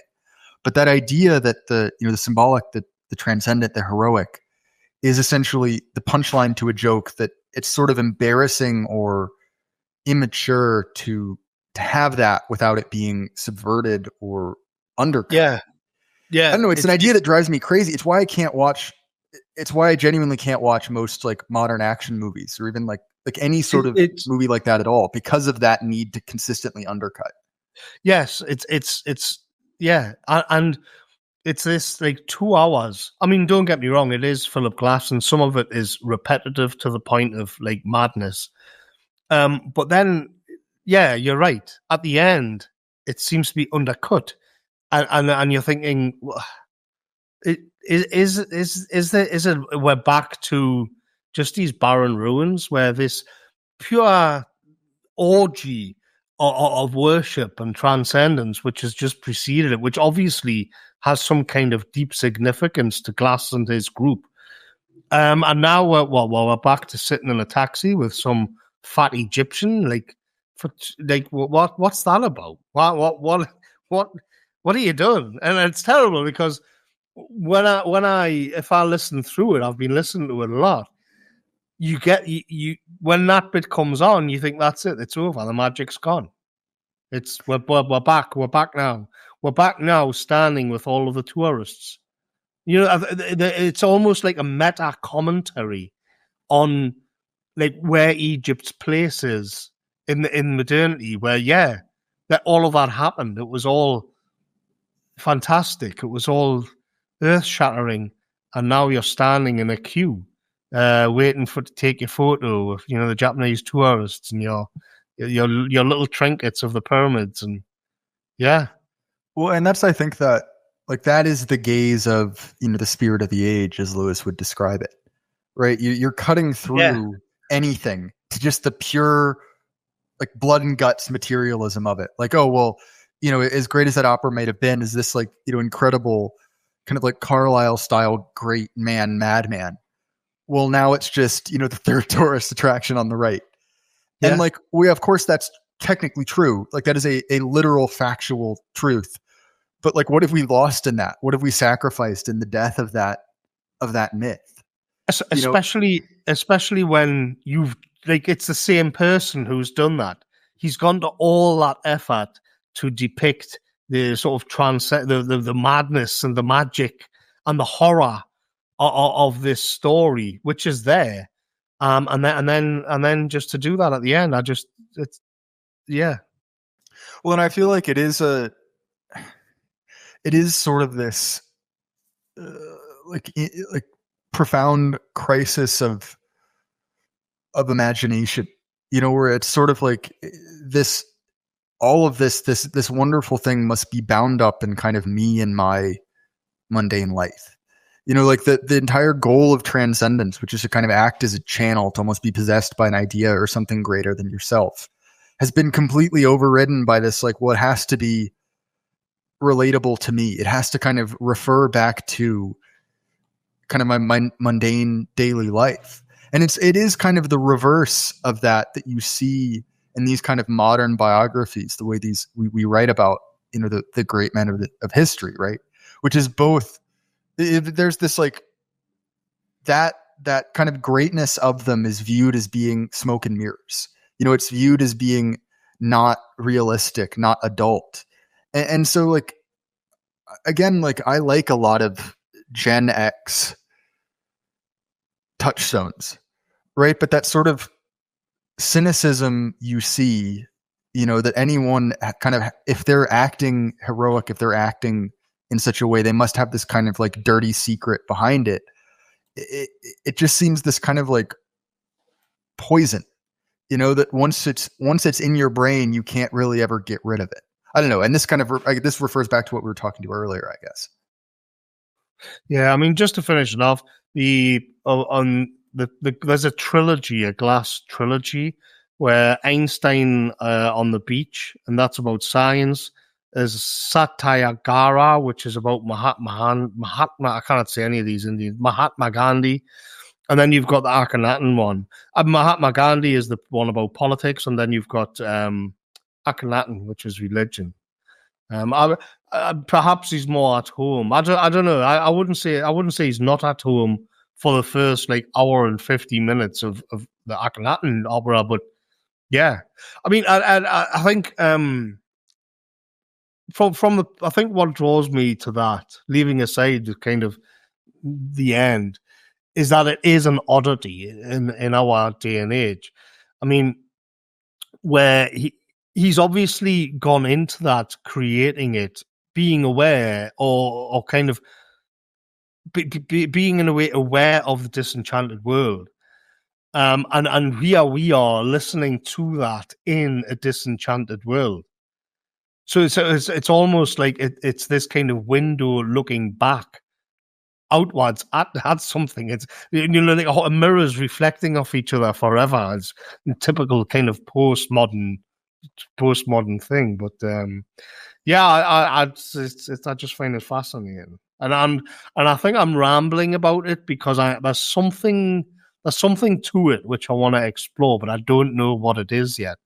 You know, maybe in a few months you'll see a video pop up on the channel or something. I will say just the last note on kind of the nuts and bolts of writing and producing videos, and I'll just say I consider myself still kind of an apprentice in that art, right?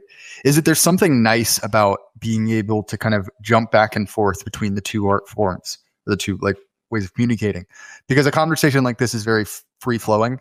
And you can sort of pick at veins of ore, like, oh, there's something there, and kind of figure out like, oh, is there enough here to worth, taking it back to the concrete world where you sort of have to sit down and wrestle with it and make it into something. And I feel like having these sort of conversations lets you skip over, the process of writing a draft that gets to that 20 or 30% mark. And then you realize, oh, this isn't worth going on with. If nothing else, it's helpful for that.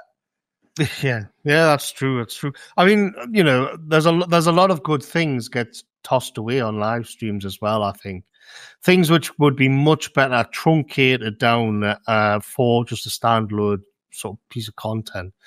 But I mean, it's bad because I'm kind of having a go at live streaming again, and I'm like literally live streaming with you right now.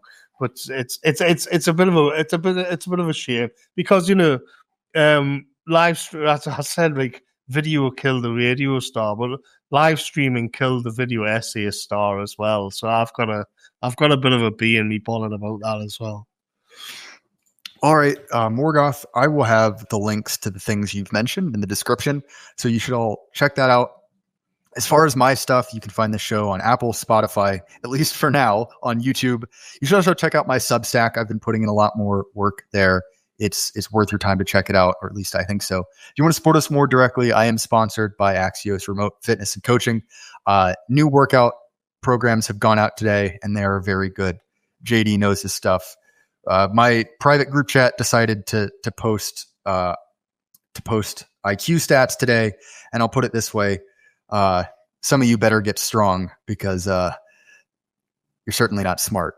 So anyway, check that out. And again, Morgoth, thank you so much for your time. I appreciate it.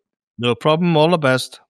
And everyone at home, keep your head up. The light can't last forever. Good night. Hello, Jay. I'm a little bit worn down, as I was just saying before we went live. I'm a little bit the end of year kind of burnout kicking in, and I want to make it into a kind of zone where I can justifiably do nothing in terms of the internet and everything, because then I'm in politics and commentary and all of that, because it's officially the Christmas holidays, and there's just a few days to go. So I'm looking forward.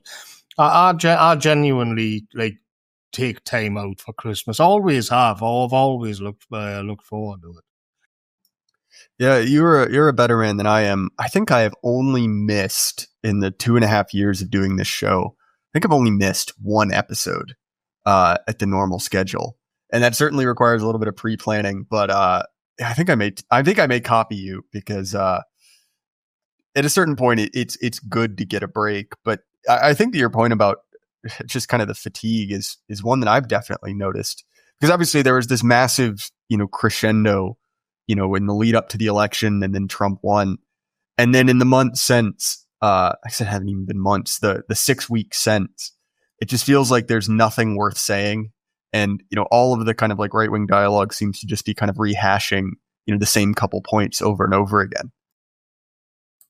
Yeah, and I find myself kind of retreating into more sort of cultural things.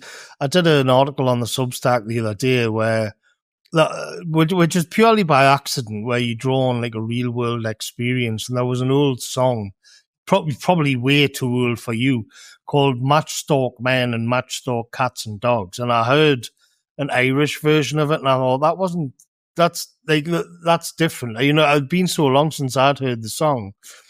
And I thought, this sounds different than I remember it. And I went and hunted it down. I looked it up, and then I realized there was the original one.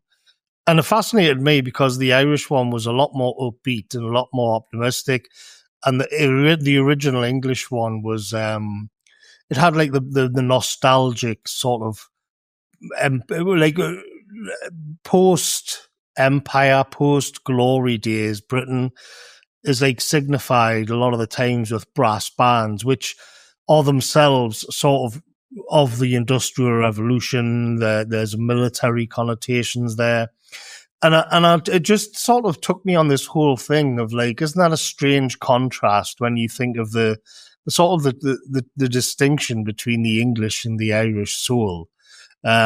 Because they both got their own scars. They've both had their own hardships and all of that. They're like a kind of long history. But what I thought about the Irish one is that it's of the pub. And it's a lot more upbeat and optimistic, and the English one is just profoundly what they're talking about. Do you know the paintings of L.S. Lowry where it's like matchstick men and it's a kind of bleak minimalist depiction of industrial landscapes in the north. And so that's that. It's a kind of anti-romanticism or something, but that's what the original song's singing about. So it's just sort of saturated in this commentary on the bleakness of the power and the people toiling away like little insects in the warehouses and in the foundries. And then afterwards, like that's all gone. That's like the empire that they powered is also gone. And it's as if they're just left with this afterglow. And that's kind of not the Irish story at all. And I think it's reflected that. But I'm going off on an immediate, like, long-winded, sort of random tangent here, right at the start of the show. And I think that's fascinating. And to get back to the original thing, you know, I find myself drawn into these kind of deep dive sort of abstractions and cultural quandaries rather than kind of chasing up the latest hot take or the latest happening on Twitter or something like that. And I don't know if that's an age thing or just kind of numbness and boredom with the sort of the political cycles. Well, it's interesting you bring up the kind of differing character of, you know, the English and the Irish song, because, you know, just by happenstance, you know, I think 2 out of the last 4 of the episodes of my show have been fairly deep dives into histories of specific populations in the British Isles, right? So Bagby and I we need to record part 2, did a deep dive into the American Scotch-Irish, right? Which is obviously, you know, deeply connected to, you know, a very specific area of England, Scotland, and then later North Ireland. And then likewise, I also had, you know, Will Tanner on to talk about, you know, the Corn Laws, which, look, I'll admit, you know, I kind of fall under that stereotype of, you know, where Mark Twain said, you know, God invented war so Americans would have to learn geography. I'll be honest, I know a little bit more about, you know, British history than shall we say the average American, but not by much. And there's something kind of bizarre about the liberal conception of culture, right? Which, you know, just kind of turns it into, you know, kind of like the Disneyland version of that. You know, there's this old Judge Dredd comic, and I can't remember which one. It's from the early 80s, right? Where Judge Dredd goes to Ireland. And in this kind of dystopian version of Ireland, right, the whole nation has been turned into sort of a Disneyland theme park, right, where everyone has to, you know, live in these kind of, you know, picturesque shacks, and they're only allowed to eat potatoes. It's basically a game reserved for the Irish. And yeah, sure, okay, we can look at that and kind of laugh and chuckle at it. But, you know, there is something to the fact that, right, like these cultural outputs are the result of very, very deep soil. Right. There's not something that is, you know, just a kind of like a coat of paint. And, you know, one of the things that makes me really sad is seeing the area I am from, the area I love, right? The American Mountain South, Appalachia, seeing it decay in the forms, right? Things like bluegrass music, which I, you know, dearly love, kind of decay with it. You know, one of the things that I really despise about American folk music is that it's sort of been taken over by like Brooklynite shitlibs.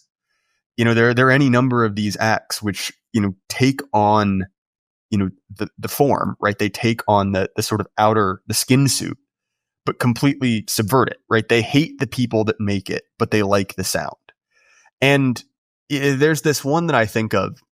He's actually quite a good singer, right? Tyler Childers.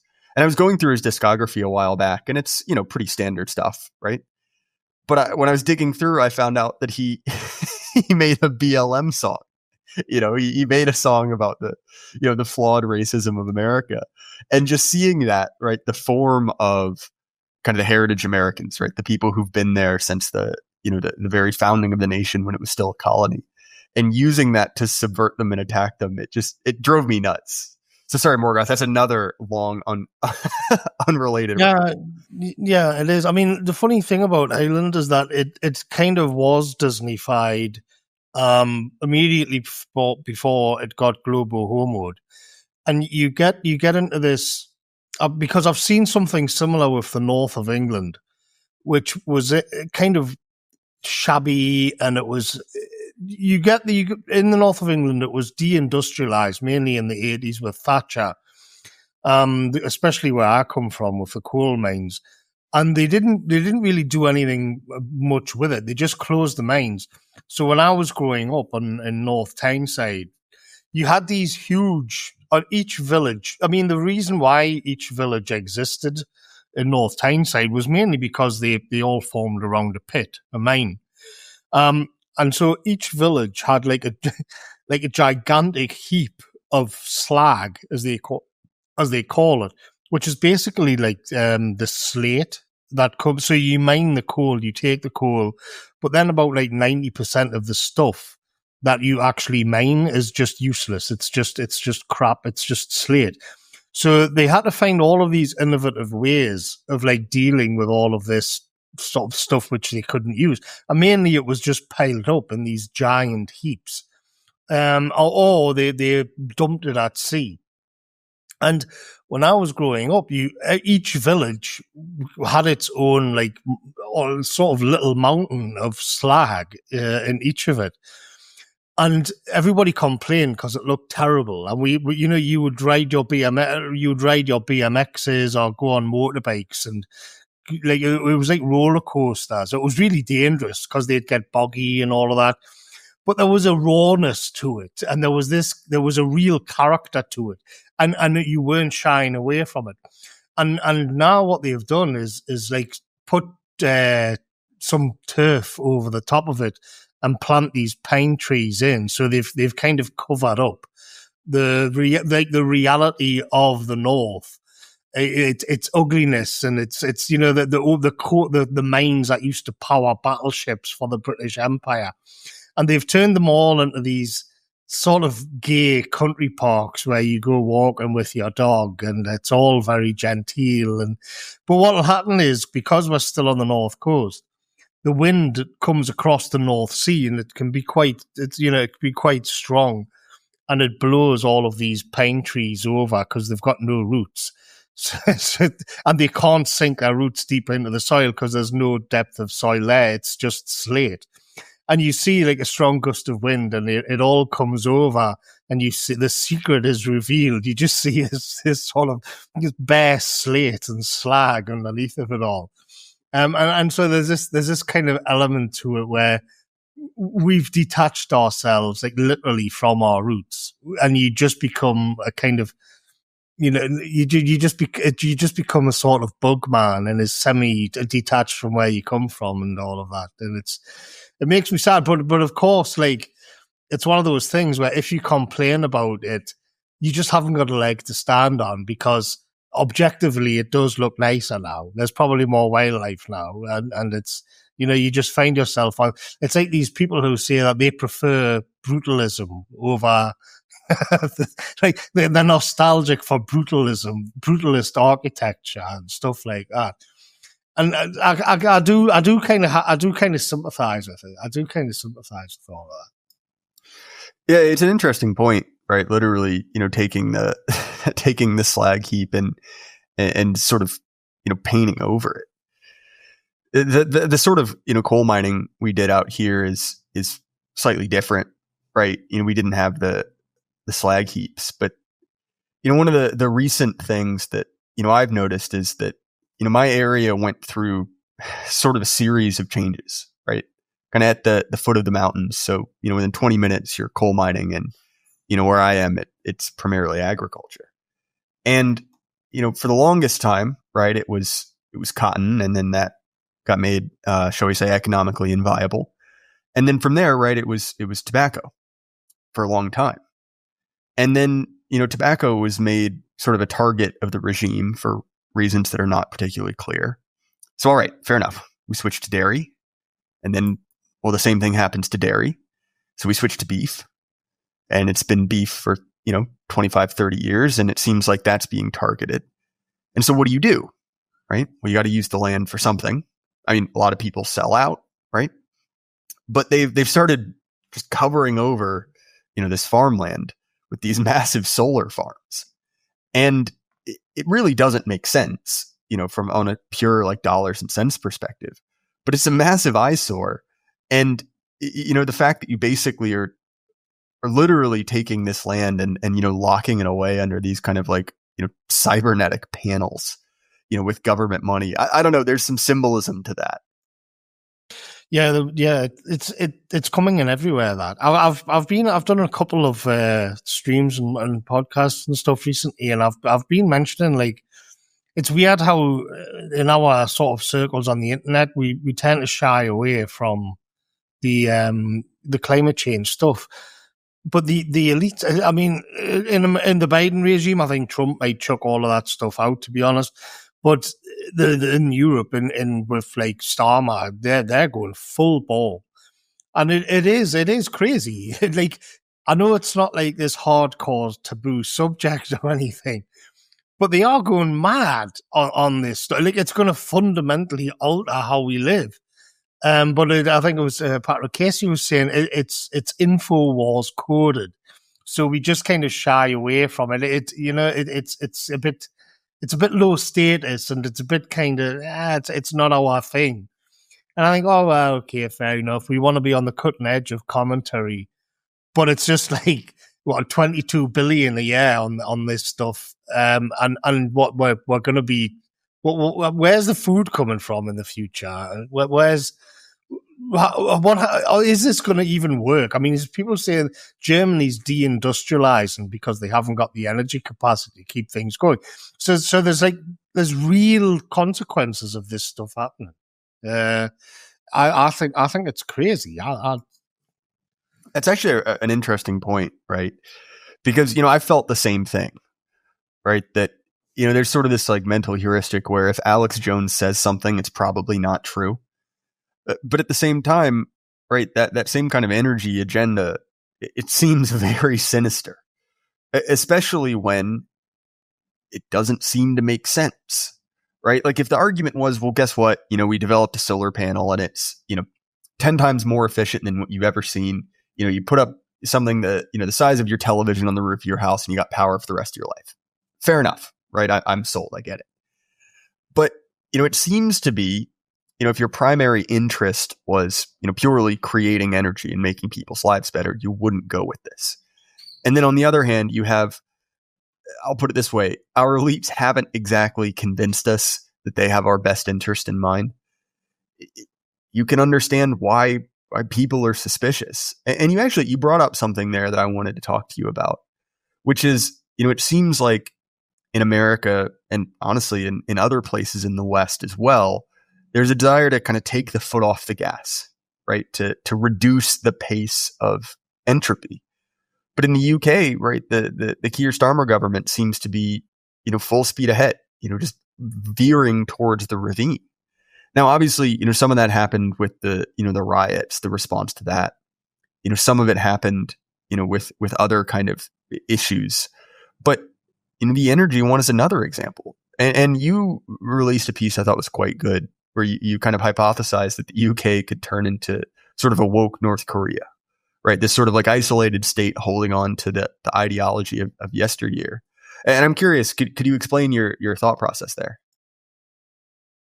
Yeah, I mean the woke North Korea thing was just after the riots that we had. There's a few twists and turns in that sense, and I'm not. It wasn't one of those things where you say this is going to happen. I tend to shy away from making predictions, but I will put it out there with a bit of a question mark and kind of weigh up the pros and cons. And it was in the aftermath in Star Wars. I think I did that video like 2 months ago or something, and there was just one issue after another, which was like pounding Labour. They're just in. They've only been in for 6 months, and they were just poking everybody in the eye. They annoyed everybody, and they didn't seem to care how unpopular they were going to get. And so, in the wider context of the kind of the discussion about whether the woke is being put away or not, I was kind of thinking, well, okay, let's just assume that it is. Is Keir Starmer and this crazy Labour government going to bend the knee to Trump and all of this? And my point was that I don't think it will. So you'd get this weird situation where they cling on to this sort of dead political formula from, say, 2021, when it was at its peak, or 22 or whatever. Whereas the rest of the world's moved on. Say, the European Union have got to get to grips with geopolitical realities because Russia's right on the doorstep, and they've got Ukraine, and they're dealing with all that kind of thing.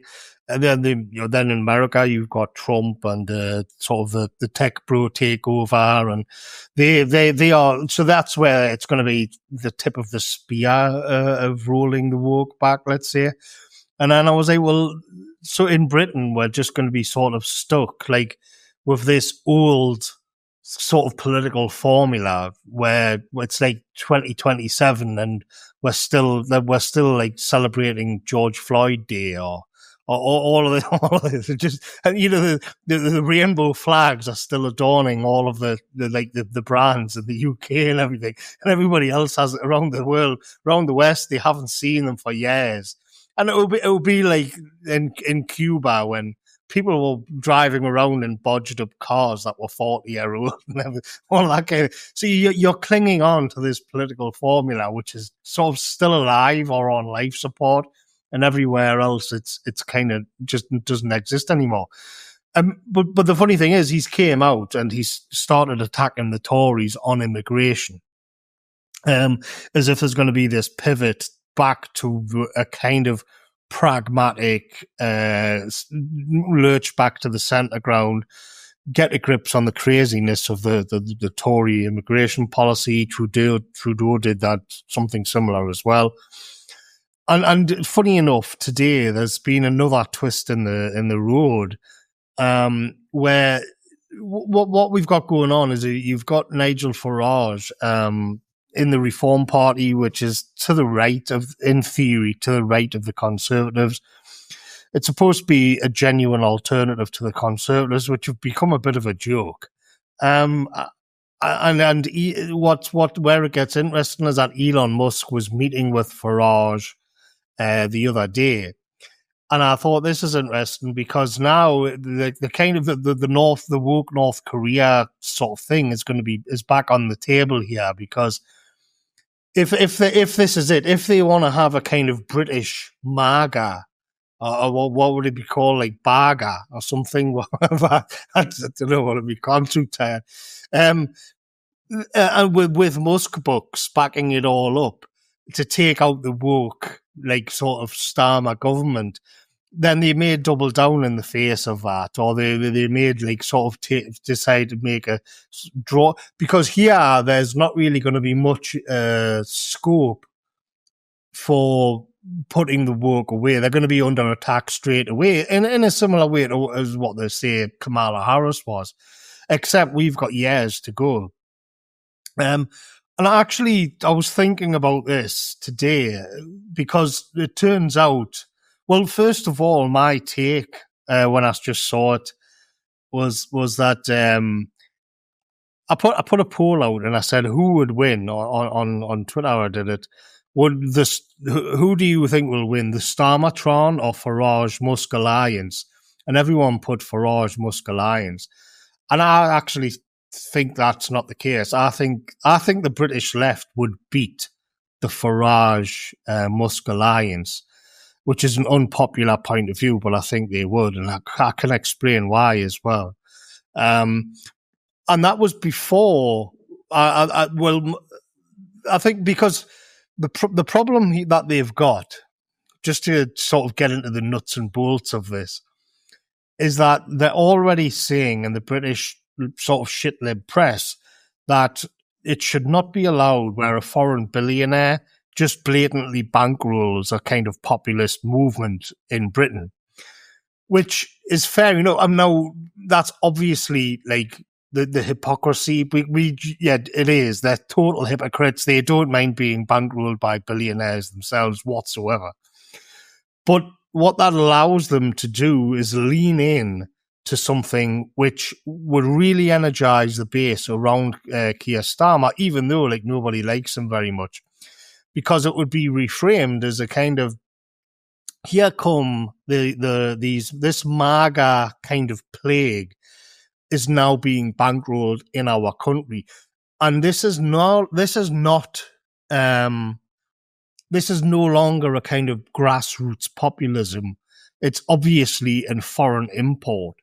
And against that, the Keir Starmer would be framed as being this kind of boring, doddering British bureaucrat, but he would be British. Like, it would be, look, it wouldn't be true. He is British, but what I mean is that the hypocrisy does stink.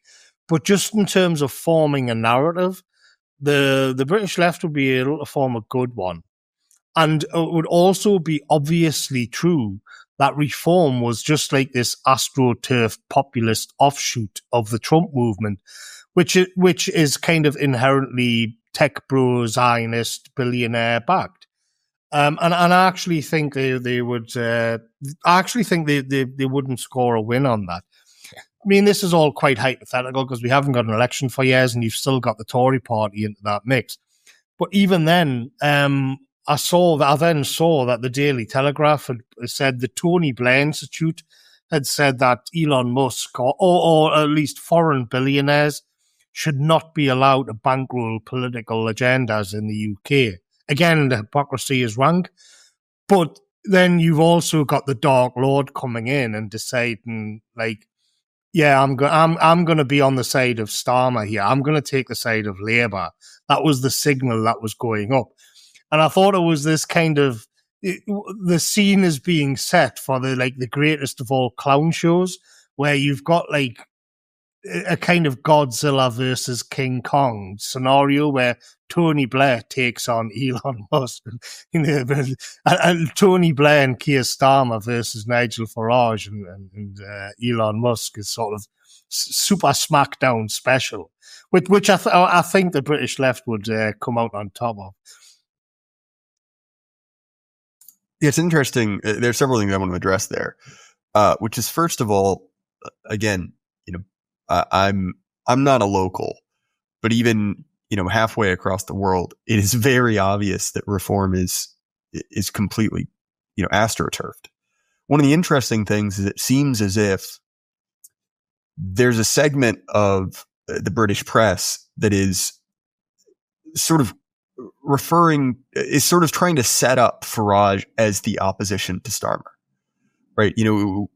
Painting him as perhaps more of a quote unquote threat than he actually is, because he seems very just low energy to me.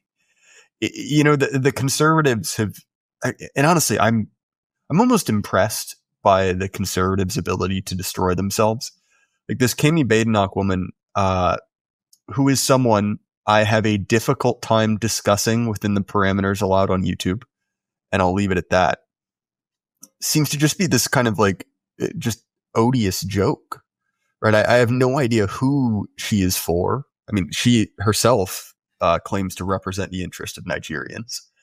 But to me, it's a very bizarre situation where, Labour is extraordinarily unpopular.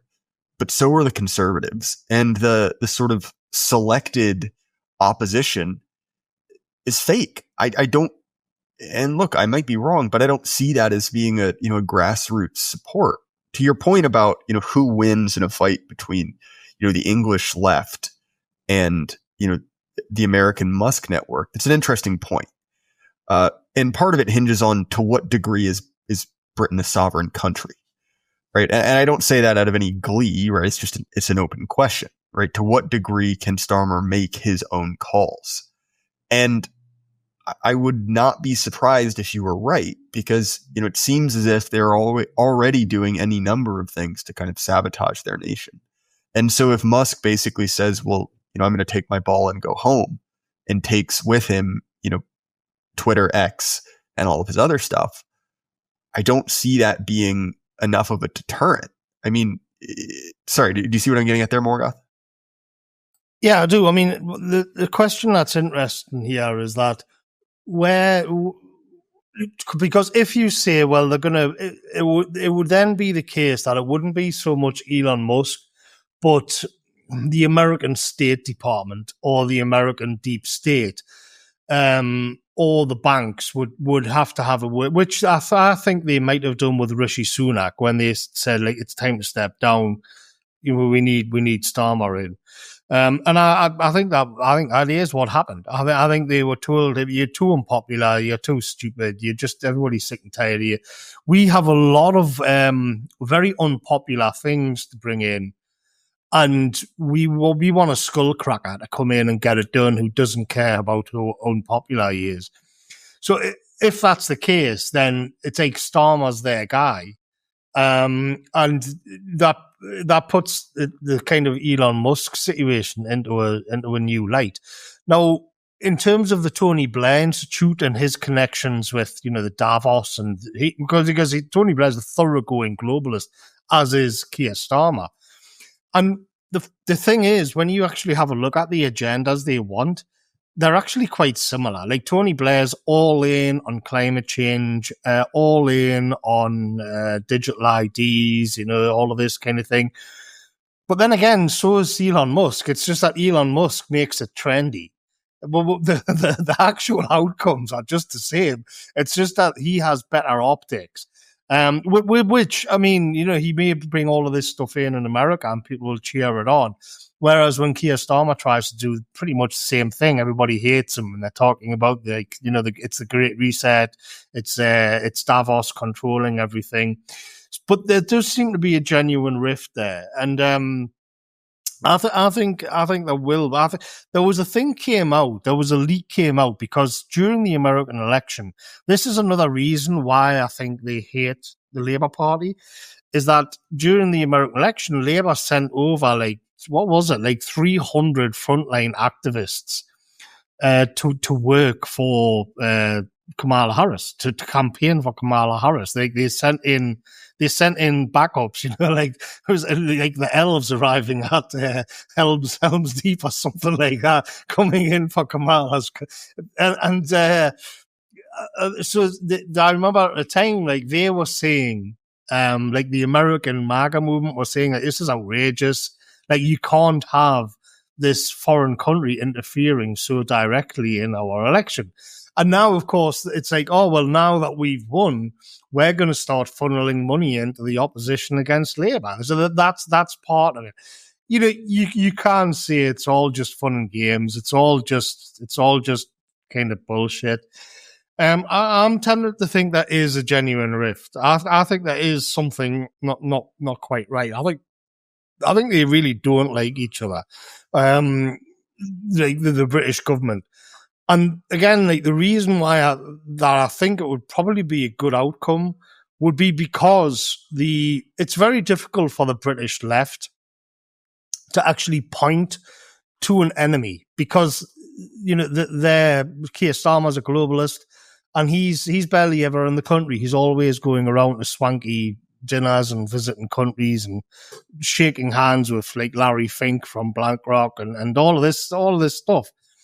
So it's hard to depict them as being the underdogs.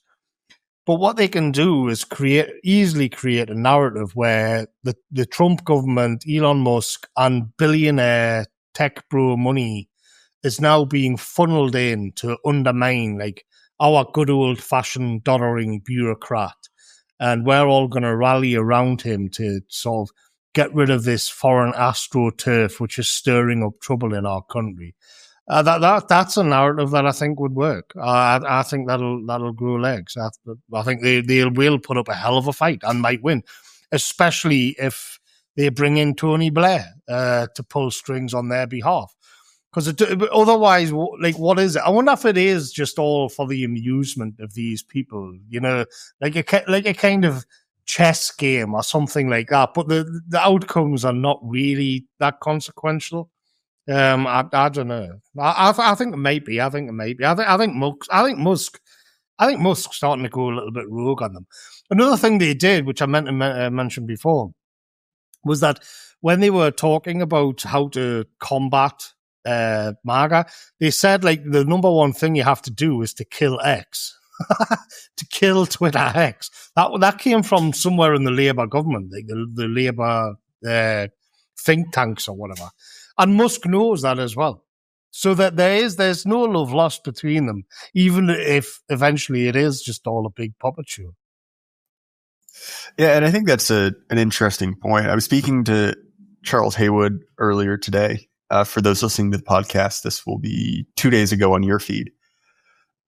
And one of the things that, you know, we talked about, right, is the idea that like you don't necessarily have to, you know, love Musk. Right? I think he's involved in any number of kind of sinister projects. But at the same time, the fact that there are multiple power interests at once is at the very least better than it being a monolith, right? It is better than this kind of like horrifying one party rule. Now, albeit, right, there are still things built into that I'm not thrilled about, but, you know, we weren't given a lot of choices here, right?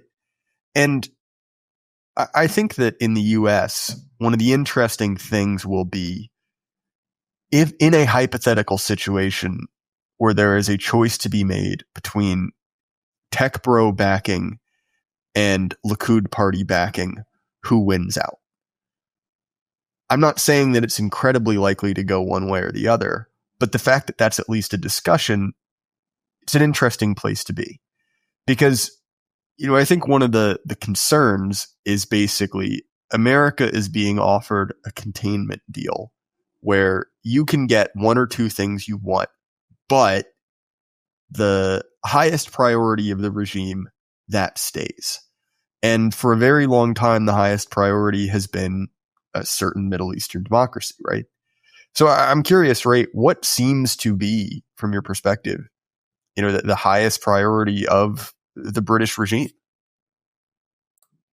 Well, in terms of foreign policy, it'll just be doing whatever the Americans want. But here, especially, they do go all in on the Israel thing as well. Where it diverges is with Ukraine, because the Europeans in general, and absolutely the British government, seem almost to have a different agenda to not so much Biden, but definitely to the Trump administration. And there's all kinds of weird things going on. Like the other day, Keir Starmer was, he popped up and he was surrounded by soldiers with lots of different flags. And it turned out that what went out it was broadcast as him standing on the Russian border in Estonia. Now, as it turns out, he was actually on a warship, which was in port in Estonia on the Russian border. So it wasn't as bad as what you may think. But then you're thinking to yourself, right, so we do actually have troops on the Russian border then, don't we? Like this is where we are at this moment. And this is crazy. The European situation, they don't seem to be giving up on Ukraine at all. In fact, the last I heard, they're trying to do this new thing where they send soldiers from around Europe, say from France and Germany and whatnot, and they place them in Ukraine, but not under the NATO banner. So they can kind of get around it. It's not a NATO thing. So then, if they get attacked, all of the NATO protocols won't come in, and it won't affect America. But in reality, they're expecting that America will be drawn in. There's a massive difference with the way the continental Europeans are looking at Ukraine and the Trump administration. And that's a huge rift. But in terms of the tech bros and the tech bros, they're not as prominent in Britain or Europe. We seem to have different ones. We seem to have a different systems here. I mean, we don't really have any of that anyway. Really, there's a graph that goes around, which is like European tech startups compared to America, and the European ones is tiny. So, yeah, there's just not much of a tech bro faction in Europe, I don't think. But we do have the other one for the Middle Eastern country, though, of course. Yeah, and honestly, to me, one of the things that I went on the right after the election, I went on to the Longhouse podcast, right, which is a couple of Scandinavian guys, and I think a Finn too. And I was kind of joking and kind of not, right, talking about, my expectations, right? Those guys are all pretty black-pilled about the scenario. And I don't mean that in just like a purely derogatory sense.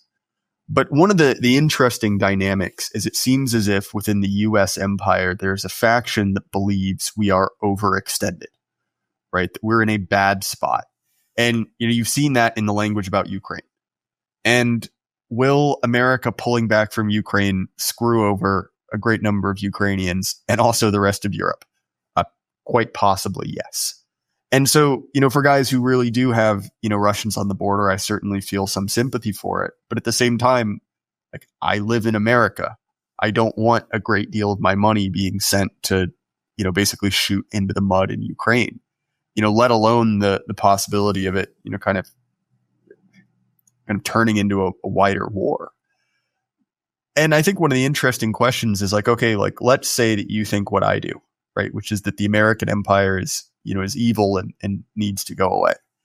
Which is a better move for you, right? Is it basically to say, no, double down on, all of these stupid foreign wars, in the hope that sometime in the short term, you will, increase the contradictions within the system, right? To take up Marxist language and have the whole thing fall apart. Or is it to say like, hey, look, let's try to get America out of Europe as much as we possibly can? And I think it's an interesting question. I mean, maybe just given my kind of religious views, I'm kind of dubious about accelerationism. But one of the things I always think about is I've got a lot of contacts in South Africa, and there's this really interesting account. It goes by the name K9 Reaper. He works as private security, right, in South Africa. His X account is both a little bit gruesome and really interesting. And I've talked to him maybe 2 or 3 times, and actually he was just on Will Tanner's show, which I'll recommend. And one of the things he mentions is that accelerationism doesn't work. And the reason he knows it doesn't work is he lives in South Africa, right? This kind of like semi-failed state, where you have politicians saying, we need to kill a certain ethnic group quite regularly. And he's like, there are still liberals, right? They're still there. And so, when we look at something like the Ukraine war or America's other kind of foreign endeavors, I understand the idea that, like, let's burn it out. Let's get rid of it. But I don't think that would work. And so to me, if I see an indication from the empire that, maybe even in a very narrow sense, saner heads are prevailing, I see that as a very, very limited reason for hope. I think the acceleration, I'd like to, it's kind of strange because there's there's a certain faction of, is it the NAFO types, where their view on all of this is that if America left Europe, I think it is, there's different stripes. But you get the ones where you get some people, I think like Richard Spencer would be, where we need to have one Western bloc and it needs to have a mission. And the mission is to smack these other countries into their place, and this gives a kind of meaning to Western power, which is more interesting than what I think people give it credit for, because it's Richard Spencer who comes out with this stuff. But I do kind of get it. I do kind of get that kind of unapologetic, like, yeah, your side of this should go down and not us. But then there's another wing of that, and it's much more Eurocentric. And that would be where, okay, America leaves Europe when then we have to fend for ourselves. And it would be like this kind of jolt to the system where we'd have to find our balls again, and we'd have to get back to the old ways. we'd have to find out how to stand on our own 2 feet again. Because, you get these kind of Americans where they'll say, like, the reason why you've got all of these benefits in Europe is because, like, American divisions are they stationed there. They don't have to pay for the military.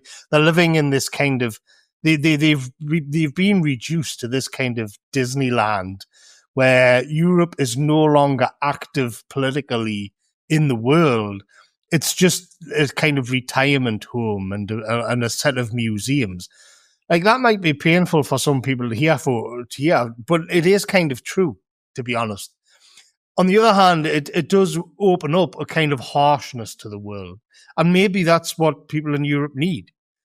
Maybe it's finally time to get over the big sort of post-war coma and re-enter the world and say, well, yeah, so we're going to have to make some drastic changes. The European Union would have to be kind of formalized into an empire. It would have to stop being gay. The immigration stuff would have to be sorted out. You would have to have programs of patriotism and national pride again. It would give purpose. They would have to bring purpose back. It would be a bit like sort of putting the World War II guilt away. That's something that I think is interesting, and you see it kind of poking out a little bit in this situation with Ukraine. I mean, I think what's actually going to happen is that I think they're going to wind it down with Trump. And you're going to have all of these European forces building up on the borders and kind of preparing for something else a few years down the line.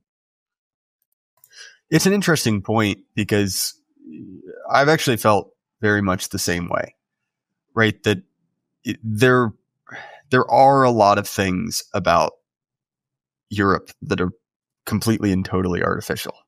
Now, were those the decision of Europeans? No, they were conquered, right? So I get that. I'm not trying to assign, guilt or blame, but nonetheless, right, in the 80 years of basically being kept on a game preserve, they've sort of stopped being nations in the same way. Right. And we mentioned earlier, right, that the question of, is Britain sovereign? Well, let's just say, like, honestly, European nations are not sovereign, right? We've seen this in the sense that, France wants to kind of play colonialism again. And all of a sudden there are all these, magic coups that happen, right? They don't get what they want. There are a number of these, right? Germany wants a pipeline. Just by sheer random chance, the pipeline has an accident, right? It's sort of mafia-esque. And so if we accept that premise, it's like, okay, well, I am someone who, despite not living there, wants Europe to do well. They in order to do that, they require, sovereignty again. So, okay, like, obviously, the American empire needs to pull back in order for that to happen. But what does sovereignty actually look like? Well, obviously, you have the ability to declare war, right? You're in charge of yourself, but with that comes consequences. Right. With that comes the fact that, if you've set up a nursing home society, well, you're footing the bill for it in a very different way. Or if you've, neglected to, invest in, an army, well, guess what? That's something you need to do now. And similarly, right, like a lot of people are in abstract, big fans of European wars, right? You'll have people say like, oh, that's what made Europe great, but are also very, very upset at the idea that they might actually have to fight a war. And again, I think that what comes with this is, the death of a certain form of romantic nationalism, right? Which is like, look, like nationalism in itself, right, it's not okay. Obviously, nations have existed from time immemorial, but the idea that a people gets their own nation where they are in charge is a relatively new concept, right? People have obviously been fighting for that. You have the zealots, before the time of Christ, the Gauls pick your poison. But the idea of giving every people their own nation state is a new thing. And if you take away the kind of Team America world police, right, the rules based, international order, well, that goes away too. And you get things that are messy and uncomfortable and very unpleasant, especially if you're a smaller nation. But fundamentally, that's real. That's how the world works. And if you don't want that to be the case, well, guess what? You've got this combination nanny state and world policeman of America. And so it basically seems like either, you get reality, both good and ill, or you get, gay space communism. Yeah, and I mean, look, some of this would be negative for America as well. Like the whole thing with the pipeline with between, if you look at it from the perspective of Germany, there's as it stands now, there's not really a great deal. Like Germany gets more out of a good friendship with Russia than it does out of anything from America. But the cost of that would be coming to an agreement on how far east the NATO actually goes. So the Germans can say, well, it stops. For example, the last air base will be in Germany and no further east, because we don't want that jeopardizing our relationship with Russia, which of course is not is not how this turned out at all. But what that would have done, of course, would have curtailed the American empire. But because Germany is not sovereign, it had no stay in it. But if it was, you will see some, as you said, like some very unpleasant and painful outcomes, because some of those Eastern European countries will probably get thrown to the dogs. But that's actually what generally tended to happen throughout history. If you just go back and look at European history, that's the way it tended to go anyway. Well, exactly. Right. And I think that, in a broader sense, it's easy to get kind of frustrated, with people who have kind of like grand sweeping ideas, but are not really familiar with the negative side effects. Like you're speaking about the kind of negative impacts for America. I mean, this is something I think about, all the time. Right. So, okay, globalism seems to be in a certain degree kind of coming to an end.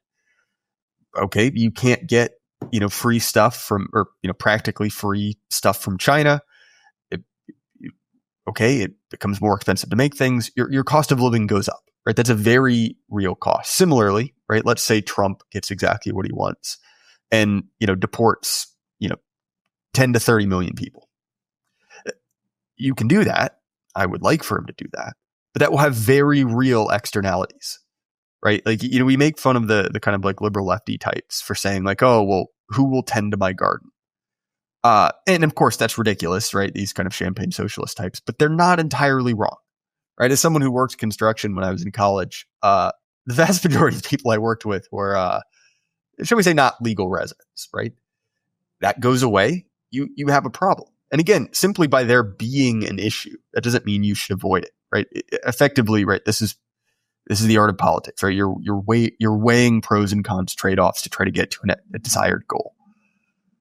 But it simply is. There's nothing more to say than that. And I guess that, to me, I sort of long for a return to kind of that level of real politics.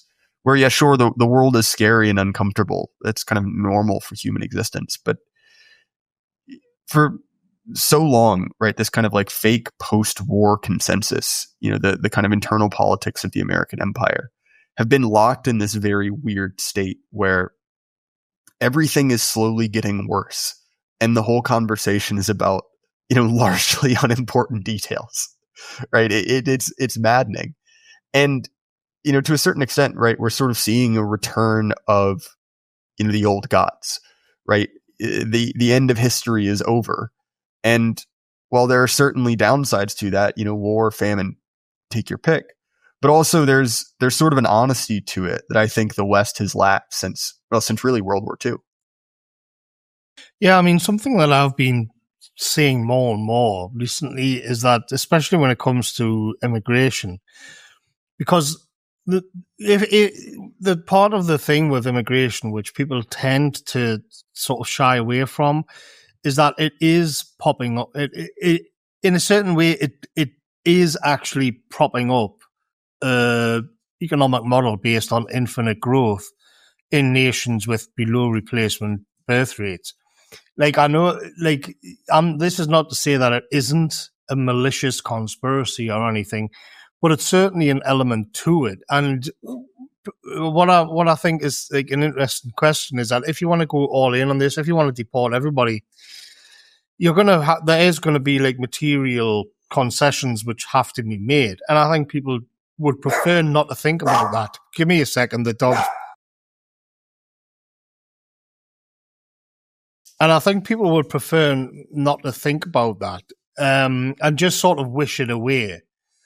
And when you say that it's purely a malicious conspiracy, it kind of gives you an easy off ramp, because then you can say, well, at the end of the day, we've solved the conspiracy, we're going to send them all back, and then everything will be hunky-dory. Under the present economic model, you will actually find hardship, I think. I think there will be ramifications of that. And I would say you're going to have to just take that on the chin and say, yeah, there will be, but it'll be better than going extinct. It'll be better than the kind of just complete societal collapse and sectarianism, which is beginning to form itself. And maybe your dinner will be like bacon and cabbages instead of whatever French or Spanish imports you can buy for the cheap in the supermarket and all the rest of it. But people prefer even like sort of nationalists and stuff. I think they find like, well, we just won't have to confront these things, and I'm like, you will have to confront this stuff. There's hardship coming, one way or another, and you can keep, the system thinks they'll just keep flooding the zone with immigrants to keep the economics of it creaking along a little bit longer, or you can say, well, everything will be okay if we just deport them all. Somehow we will muddle along. And I'm like, well, I don't think so either, because, if you've got lots of old people and too few young people, it won't. And it's like, look, it's gonna be hard. Sorry, but hardship is coming. It is. There's no way around it. And it's like everybody on all sides of the political spectrum are kind of in denial that this is going to happen. Yeah, actually, I gave a speech on a similar topic to a group of guys in the Pacific Northwest. And there's two ways to look at that, right? One, which, sort of adopts the kind of modern premise, is like, oh no, the whole point of life is to maximize my personal self-enjoyment, right? That is the purpose of human civilization. And I obviously, I think that idea is wrong. There are higher principles than merely, your own personal enjoyment. There's a reason that we decry, the baby boomer who sells their farm to go live on a cruise ship, right? But on the other hand, right, like if we accept that, hard times are coming, winter is coming, I mean, it's probably not going to be particularly pleasant for you and I, Morgoth, right? But on a civilizational level, that might be what we need, right? That's sort of a eugenic process, right? But when we talk about these kind of social fabrics, like the British brass band, all of these, well, they were born out of a time of limitation, right? They were born out of a time with very real material constraints. All these other kind of like social institutions, whether it's, religion, marriage, national consciousness, are all born of a world where they're needed, right? They grew up as kind of an evolutionary response to very real outside pressures. you take those away, and to be honest, it's no shock that those have wasted, right? Like if you sit in your chair all day for a few years and try and get up, you won't be able to walk, right? Those muscles will have atrophied. And we're seeing that on a civilizational scale. And this is something that you even see in scripture, right? Well, why does God command the Israelites to spend 40 years in the desert? The kind of like fedora tipping atheist answer is, oh, haha, how stupid. They couldn't make a 7-day journey in 40 years. Well, really, right? The point of it is that was a people they were slaves, right? They'd grown up in captivity. And in order to create a warrior people, right? Someone who could conquer, those people needed to die out, and they needed to be people used to hardship, right? You see the same thing in Frank Herbert's Dune, right? Like, why did the Fremen conquer the stars? Well, because they've been exposed to the deserts of Arrakis for thousands of years, right? It hardened them. And, again, you mentioned this kind of like nursing home society, and it's like, it's true. And it's something that, can be overcome, right? We can go back to being kind of a healthy society, a culture that's real. We can, rejoin the connection between man and culture, but it's impossible to do that and to maintain, an ever increasing standard of living.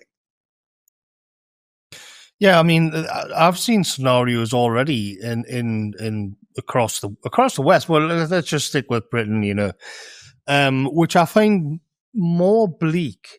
Some of these towns in Yorkshire or Birmingham or obviously London, they're now so bleak because they're kind of dilapidated and thoroughly ethnically alien. But at the same time, you've still got a mixture of kind of swindling and money laundering schemes, as well as all of the global homo brand. So you get like the worst of everything. You've got decay plus globalism kind of mixed up in this toxic brew.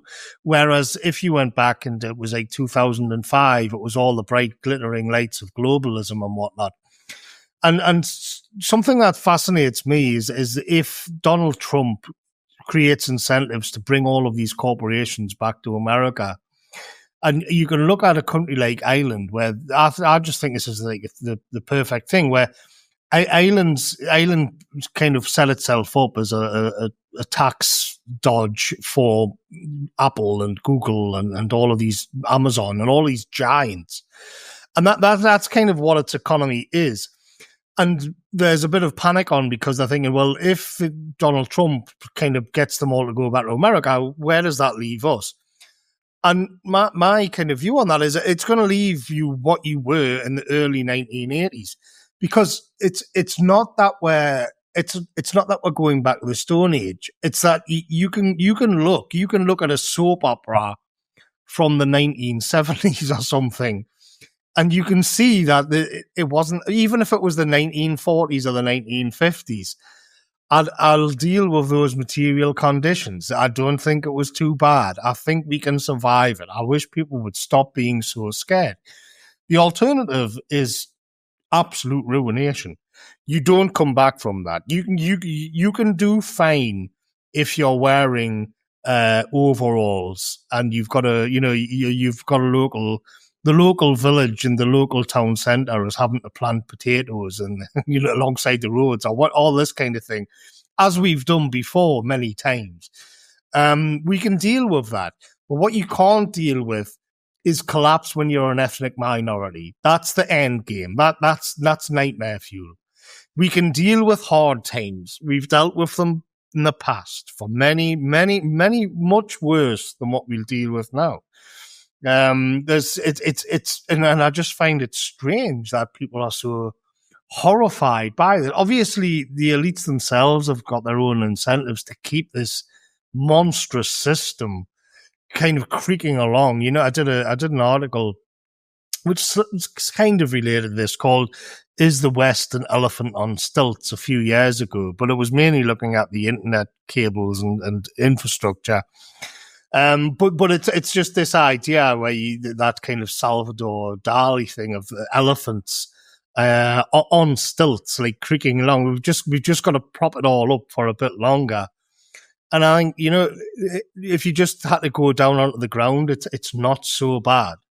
In fact, it's a lot healthier than what we've got now. The horror, the daily misery and horror mixed with a kind of failed promise of progress, where because we can only ever progress, because this kind of liberal idea of that it will only ever get better, and there's this kind of cope baked into the system and the average shit-laid and the masses that we're still somehow heading towards the Star Trek universe, and we're just so obviously not. Like that time that's at least 20 years out of date now, but we can't admit it. We've got to live in denial about it.